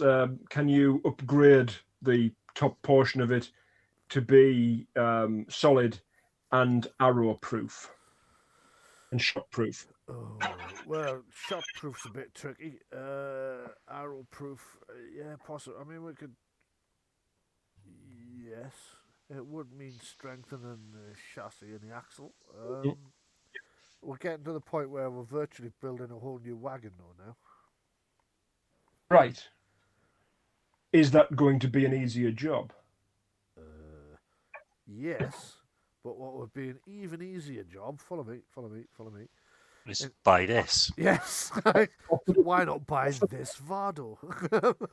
And he shows you what's actually quite a significantly large Vardo, because quite often they're just drawn by a single animal. But they have a bunch of them that would require a team that are quite big. He says, now, as you can see, there's a door at the front, there's a door at the back, and there's these windows here. Right? But we can secure all them, that's not a problem. The windows are actually quite small in the first place, and they've got leaded glass, like shutters in them. There is a door at the front and the back, but they're both lockable. And he says, we can mount the arbalest thingy in the back here, like this.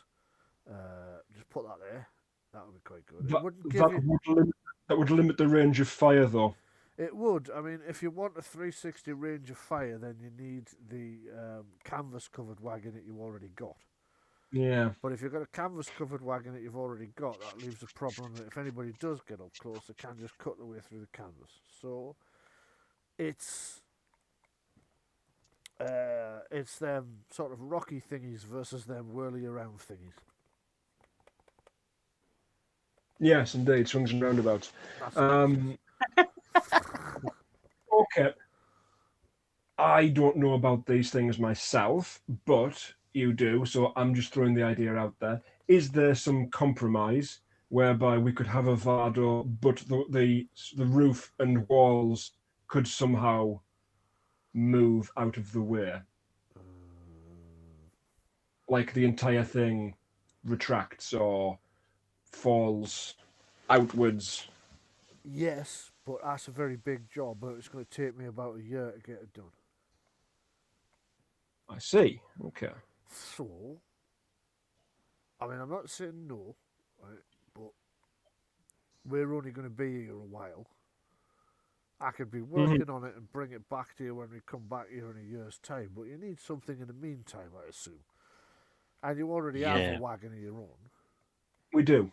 So let's get that armoured up first, and then we can talk about the possibility of a longer term, more heavily armoured one. Does that sound about right? It does.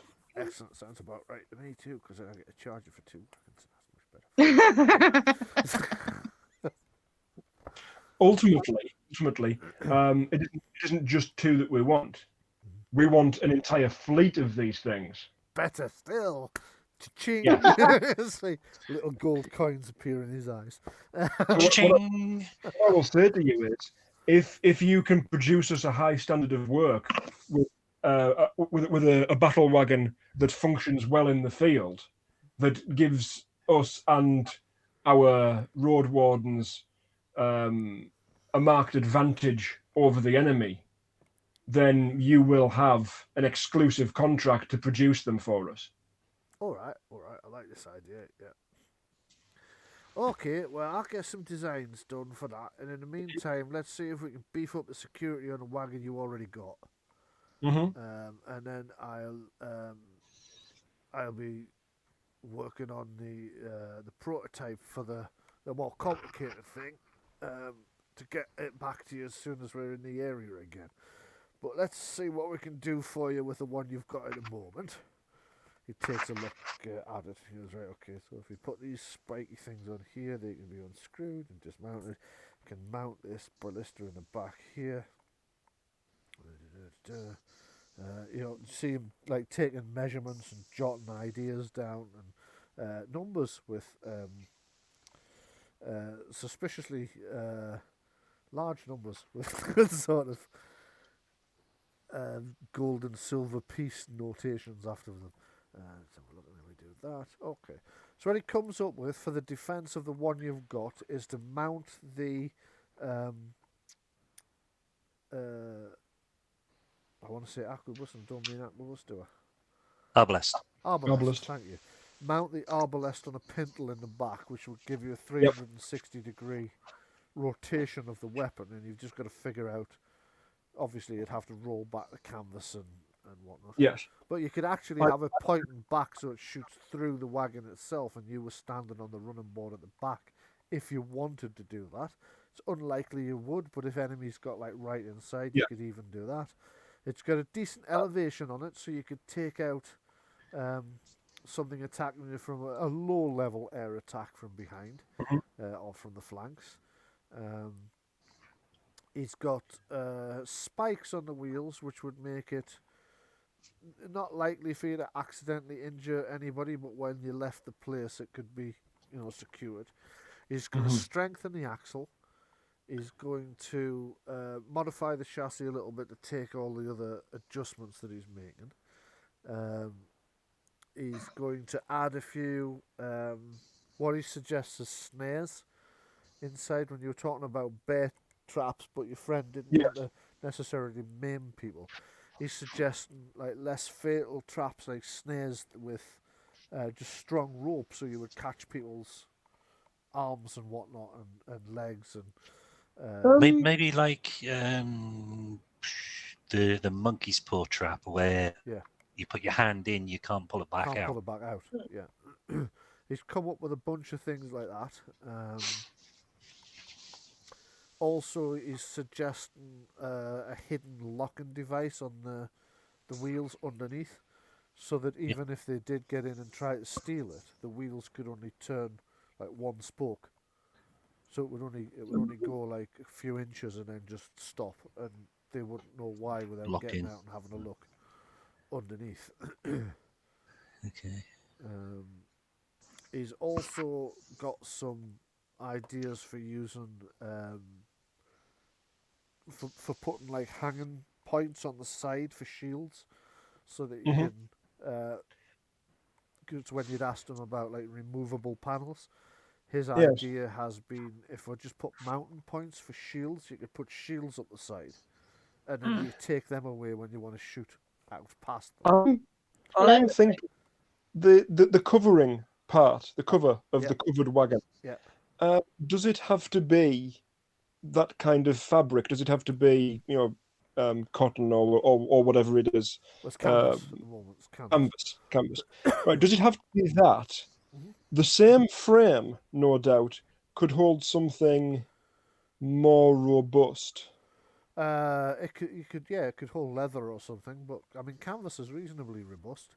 You're talking about. I'm thinking of something that can't be cut through. Well, if you're strong enough, you can cut through anything. But you could upgrade. What about chainmail? That's going to add a massive amount of weight. Hideous amount of weight that would. Right. You wouldn't be able to. Very well. I'm just throwing out ideas. It also won't be waterproof, which the canvas is. Right. Okay. Could it go underneath the canvas? It could go underneath the canvas, but it's still going to add a massive amount of weight. Even if he strengthens the axle and the chassis, you're going to get to the problem of that's just if you stop in soft ground, you're not going to get it started again. It's just going to sink. But it is removable. That's But yeah, where are you going to put it? You're just going to throw it at the side of the road because we're stuck in a ditch. Yeah. Well, put it down briefly while we get out, and then put it back on afterwards. His feeling is it's going to cause more problems than it's going to solve, because it's also going to be incredibly noisy. You're going to need more draft animals as well. True. Okay, fine, yes. Yeah. So he thinks that actually canvas is your best option, although you could conceivably step up to leather. It's still going to increase the weight significantly. Nothing like as much Could as we chain. do some kind of waxed canvas? Because that's going to be a bit stronger. Plus, it's going to be harder to stealthily cut. because it would make a noise. It is actually wax canvas that you've got on at the Ah. moment. Yeah. And it is cuttable, but it wouldn't be easy to cut. Yeah, you're quite right. Yeah. It's going to make a shearing noise anyway does when you make you a know noise. it's Yeah, but I mean, Louise, you've probably cut canvas. You know that horrible I know how sound it it is. makes. Yeah, That was Like- my thinking. yeah, tearing paper. yeah. I can always tell when Marie's cutting into fabric from downstairs because I hate the sound of it. It really jars me nerves. So obviously, living with a seamstress who makes a lot of stuff that requires her to do that regularly um, is great for my it's the nerves. tear. It's the worst one. Yeah. So okay, it's already quite difficult to do. So you can add the. You're going to need an arbalest for a start, aren't you? Because I don't think you've got one. Am I right in saying that? No, but he said he can make one, so he's going to make us one, yeah? Yeah. I'm just totting up prices as well. All right. If you already had one, I wouldn't add the price of one to it. So let's just have a look now. And you've got to remember that Madam Barber said to Oh, come yeah. back and get this done. Yeah. He will. Conspiratorial wink to the goblin. Yeah. He will knock a few coins off the whole thing, but let's I'd just also like some anti-personnel hard points to mount blunderbusses. Okay, so we'll stick a couple of pintles on for blunderbusses as well. So let's just have a look at the.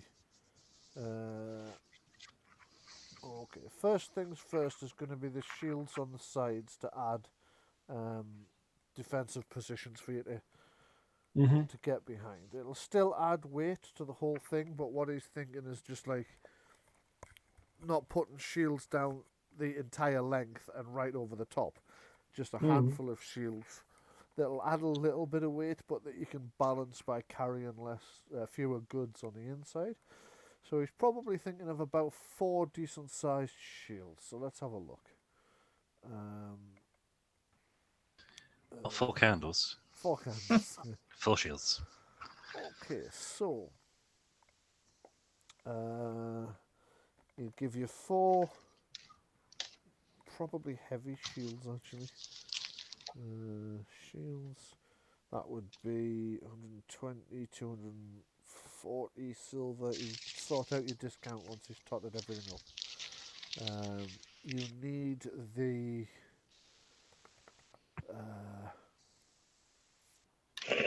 heavy crossbow, so that's one of them.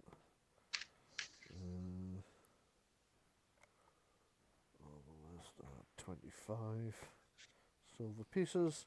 You need how many pintles for the arquebuses do you want? For blunderbusses in this case. I want the spread fire. If we're dealing with superior numbers, then I think Gora and Mog.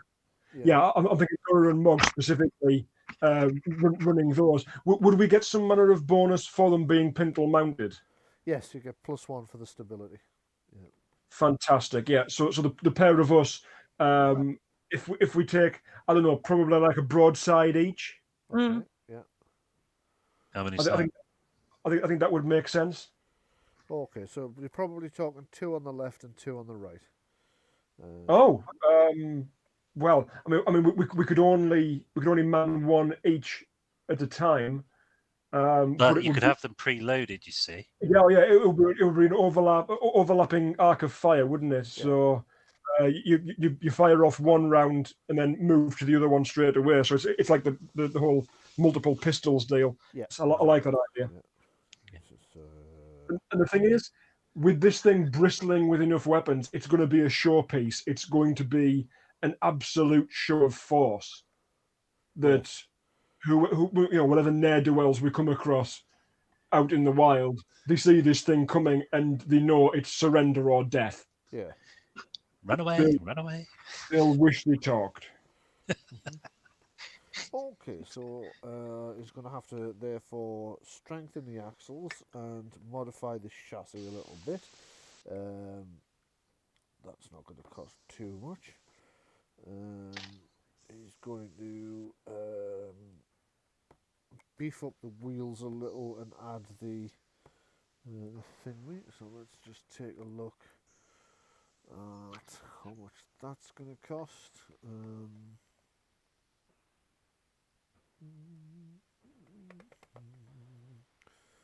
Be about the same as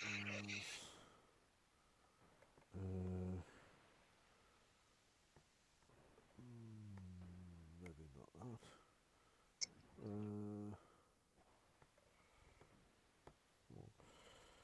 4 of the little sort of monkey puzzle come snare traps as well.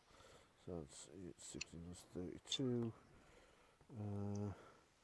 That's 10 for that. It's 25 for that. Okay, what else did we suggest? So I've got some of the snare traps, the beefed up wheels, the upgraded axles, the pintle mounts for the weaponry, the shields and the attachment for the shields. You currently use a team of 4 horses anyway, don't you? We do, Yeah. yes. So I'm just working out the weight as well. Yeah, we're still under what 4 horses can comfortably draw. Right. There so Well, far. don't forget. And is that counting the 4 of us? Yeah, yes, I. Plus a prisoner Oh yes, and the thing you've and already the got cage. in. Yeah. Walking So we animals. want the cage to be secured, so it can't just be stolen off the back. Yeah. But we want to be able to remove it ourselves if need be. Okay. It costs you 25 silver for the that bit, and then for the securing of the cage, it's only gonna charge 5 for that, I think. Cage securing. Okay, so totting all this up, 240 silver for the shields, plus I can't read my handwriting there. Oh, plus the arbalests, 25. That's 265. The pintle mounts, that would be 25 more, so that's 290. The upgrade to the axles, another 25, so that's 315. The restructuring of the wheels, we're up to 340 in total. The various traps, 172. The the immobilizer on the wheels, we're up to 397. The cage security, an extra 5 would take that up to 402 silver. So that's 402 silver's worth of work is to put in there. However, you round that down to 400 because he doesn't like odd numbers, and boss lady Yaga said that you had to get a discount on everything, so he'll knock 10% off. That'll be 360 silver for all that. Is that 30 gold? That's 30 gold. 36. 36 gold. Yes. Yeah. 36 gold. Lovely. Okay, I'll just knock that straight off my sheet then. Right, you are. And half up front and half when you come to collect it. And he reckons if he gets the lads involved, he can have that done in 3 days' time, which incidentally is when they would be leaving normally anyway. Fantastic. Well, I'll knock the entire amount off my sheet now. Yeah, just for keeping I don't otherwise spend it. Aye. So I'm giving him that half. I'm putting the other half by, but it's now gone from my sheet just for safety. Right, no problem. He thanks you very much. He says he'll get to work on that immediately. And actually, by the time you're being ushered out the front gates, you can already hear distant sounds of hammering and sawing and all sorts in the back. Ding, One ding, ding. other thing. One other thing. Yeah. I'd like some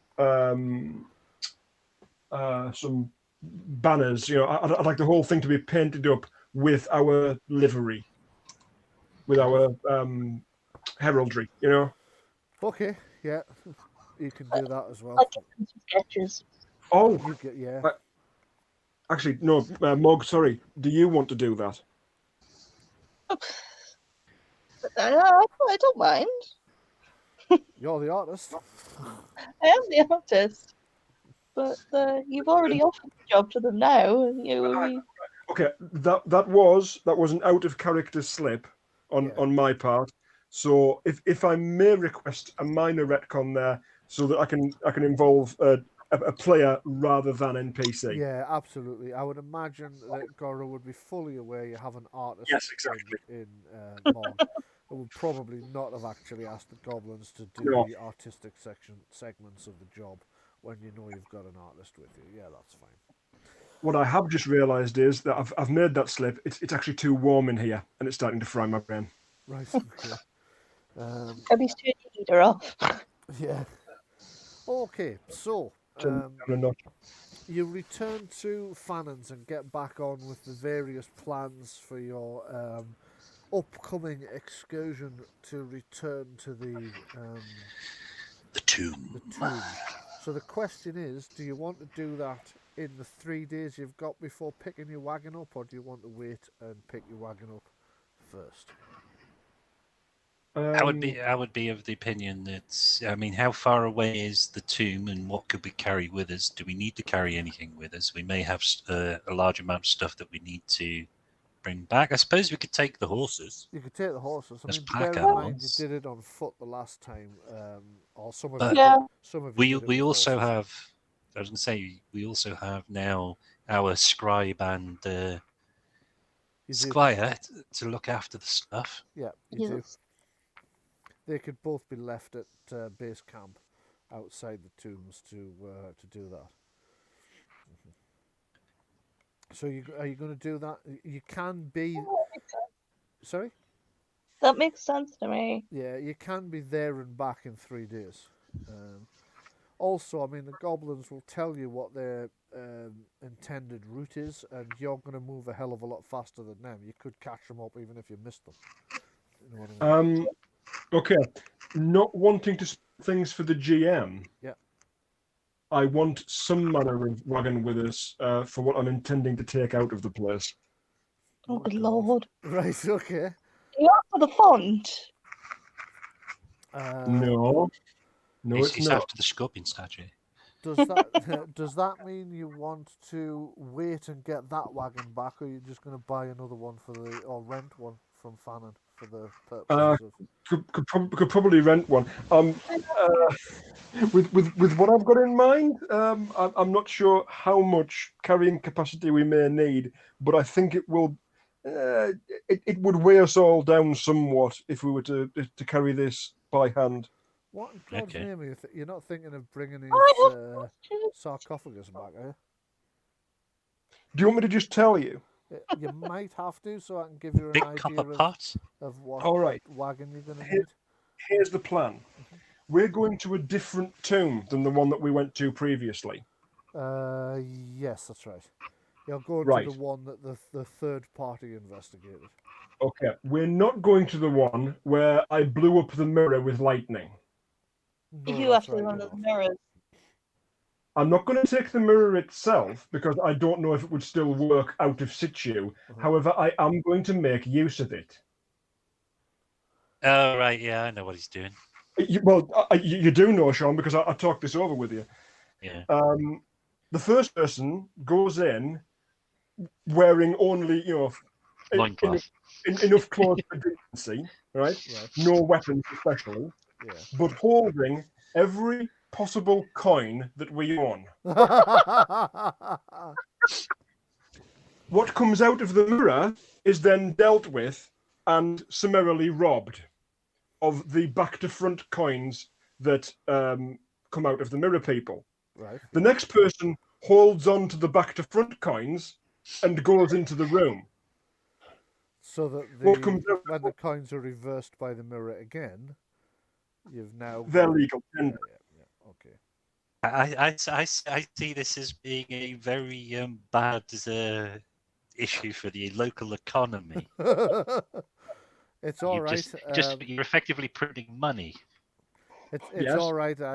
When I first created it, I already had a plan for somebody trying to get their money, like double their cash and items and stuff. Yeah, it's not real gold. Yeah. The thing is, as has already been declared, and if you choose to retcon it, fine, no worries. But this is what I was going from. When we drained that oil from the pit where the monster was after we'd burned it through, yeah, the duplicate Mog had 2 silver coins on her that were reversed. They were still silver. Yeah. And still had shot for pistols that was still usable. Yeah. Yeah, the shot was really handy because I was really. So it's been proved in play that mirror produces. I mean, that one did. There's no saying that the next one will. Now, what do you always say about not giving the GM ideas? Sorry. It's all right. I already have a solution to things like this. I mean, you'll notice that at no point did you take anything that the mirror recreated out of the tombs in the first place. Are you saying that Mog lost those 2 backwards coins? I'm pretty sure you used. No, actually, I'm not pretty sure you used them. No, that there were silver coins. We didn't throw them in the cauldron because 2 out of for the. that. Yeah. That's right. 2 out of the lead painted ones, 2 of them were real. They were the key in essence. No, I think there is a possibility you have at some point passed on 2 forged coins. Yes. Visibly back to front, yeah. But in amongst other money, it probably wasn't noticed. Yeah. However, even if what we got out, even if we couldn't do the reverse of the reverse concept for whatever reason, and to my mind, there's no reason why we can't. Then the material, the material that comes out is still silver and could still be melted down. Made into arrows or swords or anti-vampire stuff. Yeah. What I'll say is, I mean, I've been thinking about this for some time, and I'm quite proud of the idea. But if you feel it is against the spirit of play, then I'll not do it. You can attempt it, but I'll tell you now what problem you will. Do you want me to tell you now why it won't work, or do you want to find out in play? Okay. Find out. Okay, find out in play. It will be more enjoyable that way. Right. But what you're saying is it won't work. It might not work. You don't know. It might work. It might. Hang on. I want to see it happen now. 1 minute. What You did can't you say, Louise? Sorry. Sorry, I was just channeling Louise from Bob's Burgers there, and just I am chaos. I want to see it happen now. Now that it's been suggested. Is that the one that wears the hat or the other one? Yeah, that's the one that wears the hat. So we went from 1 minute to. Do you want me to tell you why it won't work? Why it might not work. It might not work. Hang on. Why it might not work is more what I meant to say, honestly. Right, okay, so you're not going to need a hugely strong wagon for that. So yeah, you'll be all right just renting one from. Because when you said about like what we're going to bring, I was thinking if they're thinking of taking a stone sarcophagus out of this, they might need something more than a standard wagon to bear the load. But if you're talking about like just doubling your cash through dubious means, then yeah, the standard wagon would be able to hold that weight. The other and I would think most obvious thing is this has come from a priest of pale law. If it is unholy, if it's unholy to do it, you could give me a dream or a vision, a bit of divine inspiration as far as that goes. It's like, don't do that. How dare you? That's unclean magic. Anything you spend thereafter could be tainted. I'm perfectly happy to take any sort of in-character discouragement to doing it. Yeah, that might be a point. That might be something that your priest of pale law might not. Probably, I would imagine at this point that 2 things are warring within you: your natural dwarven love of gold, Yes. versus your religious piety are probably Hmm. probably conflicted at this point, because you've got a feeling this might not be the sort of thing that Palor would be entirely chuffed to Hmm. ribbons about, especially with gold coins, because gold's a sacred metal to the sun god for obvious reasons. Um, so yeah, you're probably a bit conflicted about whether or not you should do this, or whether that's um, in some kind of way spiritually dishonest. But I'm not going to enforce the Hmm. decision you might come to. You will have to make the decision yourself about whether your character is going to try it or not. But I will say that your character is conflicted by the idea. Right. Okay, that's absolutely fine. Not a problem. Okay, so that's 6 o'clock now. 3 days then. Uh-huh. I'd like to pray on the matter Right. to see if I get any kind of closure or answer to it. Oh, I see. So you're throwing it back at me again, right? Okay. So we're gonna rest up for 3 days before we head off. Is that the plan? Wait for the wagon to be ready, or are you going to pray on the way? Um, I'll Because pray it'll on. only take a day to get there. Yeah. I'm assuming. All right, so it's like a day to get there, a day to adventure, and a day to get back. Is that the 3 days we're talking about? Yeah, it's going to take the goblin 3 days to make the. He hopes 3 days to make the wagon, the changes to the wagon, because in 3 days the Goblin Carnival will be moving on. That's why you've got that kind of limit of 3 days. The choice you've got is: do you go to the tomb whilst in that 3 days, while you're waiting for the work to be done, in the hopes that you get back in time? Or do you wait until it is done? Now, 3 days. Paint your wagon. Sean just posted there. 3 days should be long enough for you to get there, plunder the tomb again, and get back. Should be. Right. Whether it is or not, that's a different matter, but it should be. Now, the other thing I mentioned is the Goblin Carnival moves very slowly, Mhm. because it's 30 heavy wagons with animals, goblins, and all sorts. So not only does it move much more slowly than you four could move mounted, 6. 6 could move mounted, but also there is no possible way that you could lose it, because 30 heavy wagons and a shitload of animals leave a trail that a blind man could follow. So if you were to miss them by a day or two, you could easily catch them up at their, well, probably on the road actually. But if that was something that you were at risk of doing, you might like to let the goblins know, look, there's a chance we'll not be back in 3 days. If that happens, we'll catch you up. Yes, we'll give them that warning because we're going into this tomb. We don't know what we might find. You don't? That's very true. You don't know. I can't exactly. imagine that once it's opened up, once the demon door has been dealt with, and it's kind of open to the elements, that there's nothing in the wilderness that wouldn't go, this looks like a nice place to live, and just set up shop in there. It's But funny the, you but the should- thing about the demon door, though, is we don't know whether or not those people closed it behind them. No, that's right. You don't. They may have just sealed it back up. We don't know what they did. Yeah. To the best of my recollection, the demon door doesn't let you in, and you have to fight it, and you kill it, and the white goo pours out of it, Yeah. and then it's broken. So while the door might be closed, does the demon regenerate? Well, this is something you don't know the answer to, isn't it?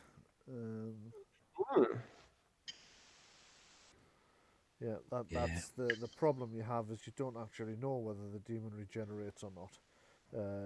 None of you ever tried closing the door and then coming back to find out. So And I've never been in one of these places. And you've never been in one of those places. So it might be that the demon doors reactivated again. It might not. You genuinely don't know. But we do know its location. You do know its location. You've got the location. The thing is, you'll remember I told you that these that the tomb you found was in a difficult to find valley. And in turn, it was within a small hidden cleft within that valley. Now, that's true of both the one Kellen visited with his previous group. No, and- no. Not Callum. Sorry, not Kellen. That was Malthon. Malthon visited with his previous group. So he'll have told you that. It's also true of the one you visited, the rest of you visited. And it is true of the one that none of you have ever been to, that the third party found. Yes. What's interesting is it turned out to be the same valley, just different parts of the valley. So there are 3 versions of the tomb in the same hidden valley. Right. Each one is within a concealed cleft within that hidden valley. But they are all... So, first of all, you'd have to find that valley, which wasn't that easy. And then you'd have to find the concealed cleft, which wasn't easy. And then there'd be another 2 of those scattered around the place. So actually, all 3 tombs are surprisingly close to one another. But you would have been unlikely to stumble across more than one of them at a time. Okay. I think we want to be asking some questions about, well, first of all, how did myself and Mog and the elf that we originally went with, Lizzie's character, how did we first find out about the tomb? Well, you didn't know it was there. You found it by mistake. So all 3 parties found their tomb by mistake while they were out in the wilderness doing other things. We never specified what those other things were. No, we didn't, but I wondered if you had some sort of retroactive kind of narrative for how we did. We kind of did explain why we were out there. We were each had little things we were looking for ourselves, and Istwillens was stuff for our brewing. That's right. And I think mine was for what they called again, the stuff you make paint from. Pigments? Pigment, yeah. That's I right. can't remember what colour it was. That's right. I'd forgotten. Gold. Forgotten that. But yes. Do you know, at the time, yes, before she was a priest, she may very well have been delving for gold. Yeah. Prospecting, maybe. I think you're right. That's exactly what you were all doing out there, and you just stumbled across the. And I found the greatest treasure of all, which is faith. Yes. What has been really odd is that 3 separate groups found 3 separate tombs around about the same time. Yeah. Almost as if it was fated. And 200 years after the event. And 200 years Oh, after and now the we're event. bringing a fate mage with us. And then, yeah, exactly. So yes, the question is: Are you going to wait the 3 days, or are you going during the 3 days? I think you were talking about going during the 3 days. Let's get going. Yeah, I think so. Okie dokie. You're going to head out there then, and find the only tomb that you've not been in. You know pretty much what you're looking for when you go in. And we shall pick that up next time then. I have a quick question. Yes, go ahead. Would it be possible for everyone to go? Take both groups, you mean? Well, I mean, all the characters could actually go, including a couple of NPCs that we have, and the rest of them could sit outside while the party goes in. Yeah, it's possible for you to take everybody. I'd prefer it if you only played one character each once you're inside. But I see. No, that's what I'm saying. Is we could take everybody sort of as a precaution, because 2 people out on their own out in the hidden valley may be susceptible to being attacked. Whereas if there's 4 or 5 people outside and a group of 4 go in, yes, that. Other than the fact that we play those characters, what motivation would they have to come with us? knowledge in certain cases. One of them's a scout, one of them's a beastmaster who might actually want to see the valley. Yeah. Right. Nicholas Marty possibly to go to write a Inspiration. ballad. Yeah. a tune or whatever the adventure were, record the events. Malthorn may go for the knowledge side of it. Alathorn would be possibly to scout it out. I don't know. I don't know about Tamara. I don't know what her motivation would be. If what you're saying we need is somebody like more bodies on the ground to guard the wagon, or to, well, no, not the wagon, but so that the squire and the scribe don't get attacked. Is that what you're saying?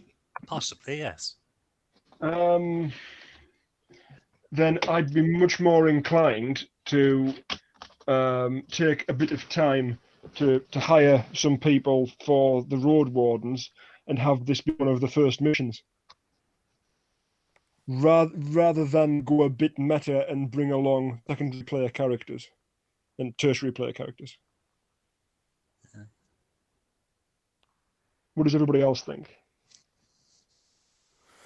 Well, as a games master, all I would say is I don't really think that's meta in particular. If you've got Right. if you've got one of your other player characters that you don't feel would want to go along, that's fair enough.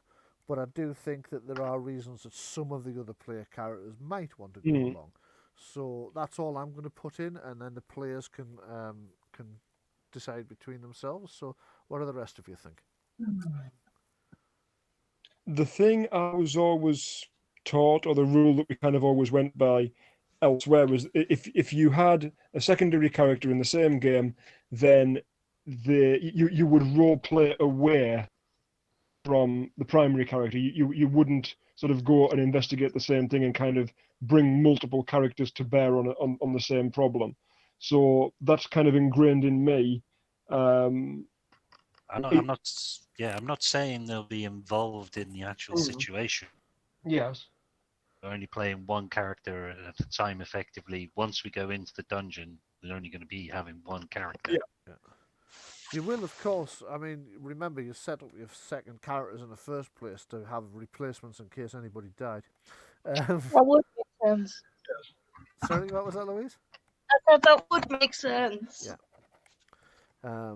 So having these people exist in case these other people die, guys, handy, kind of makes sense. But for an in-game explanation, what does everybody else think?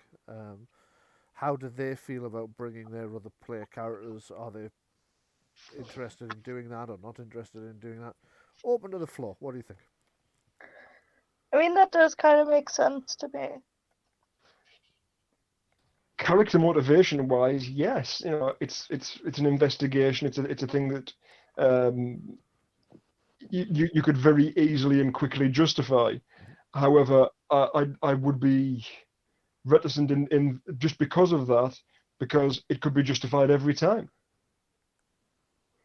But then see, the thing is, they currently don't have another adventure to go on. Yeah. Right. Usually they're away on another adventure. Yeah. That's entirely down to the GM, though. You did have a lead for another adventure for the other party, remember? Which was the Valley of the Titans. Yeah, well, they could go off and do that. That's you know.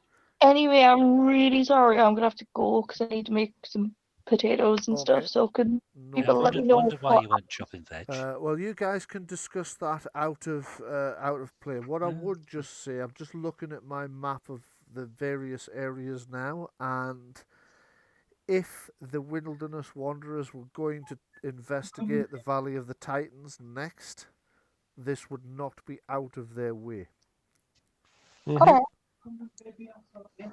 It would be one of the routes you could take to get to it. So it mightn't be. It might be a case if you could take them all along on this one, and then at the end of it, the Wilderness Wanderers could head off to the Valley of the Titans, and the rest of you could head back. So I'm just going to put that out there, and we'll call it a day for now, because Louise has to go, and we are getting on. And you guys can discuss the options and see what you want to do. Just bear in mind as well, it doesn't have to be like you don't all have to agree. Those of you who want your second character to go there can, and those of you who don't can then go, well, that one's not going to go. So that's everything I can think of to add. I'll let you make the decision between sessions. Let me know before we play again next week, so I know how many of your characters I need to add to the next game. Thank you very much for. Sorry, go on. If I could get a quick sidebar from you for my level up, please. Yes, I can do that straight after we finish today. Well, not straight after because I need to go to the toilet. So give me 10 minutes. Sure. Not that I'm going to take 10 minutes in there, but I'll probably get something to eat and stuff as well. So, thank you very much for coming today. Hope you enjoyed the Goblin Carnival, which was intended primarily to lighten the mood after the very hefty adventures prior to that. Thanks for joining me. Hope you enjoyed it. See you all next week for Return to Saragossa's Tomb. And let me know in plenty of time if you're going to go with the idea of going in force and then only sending half the players' characters inside. And from me,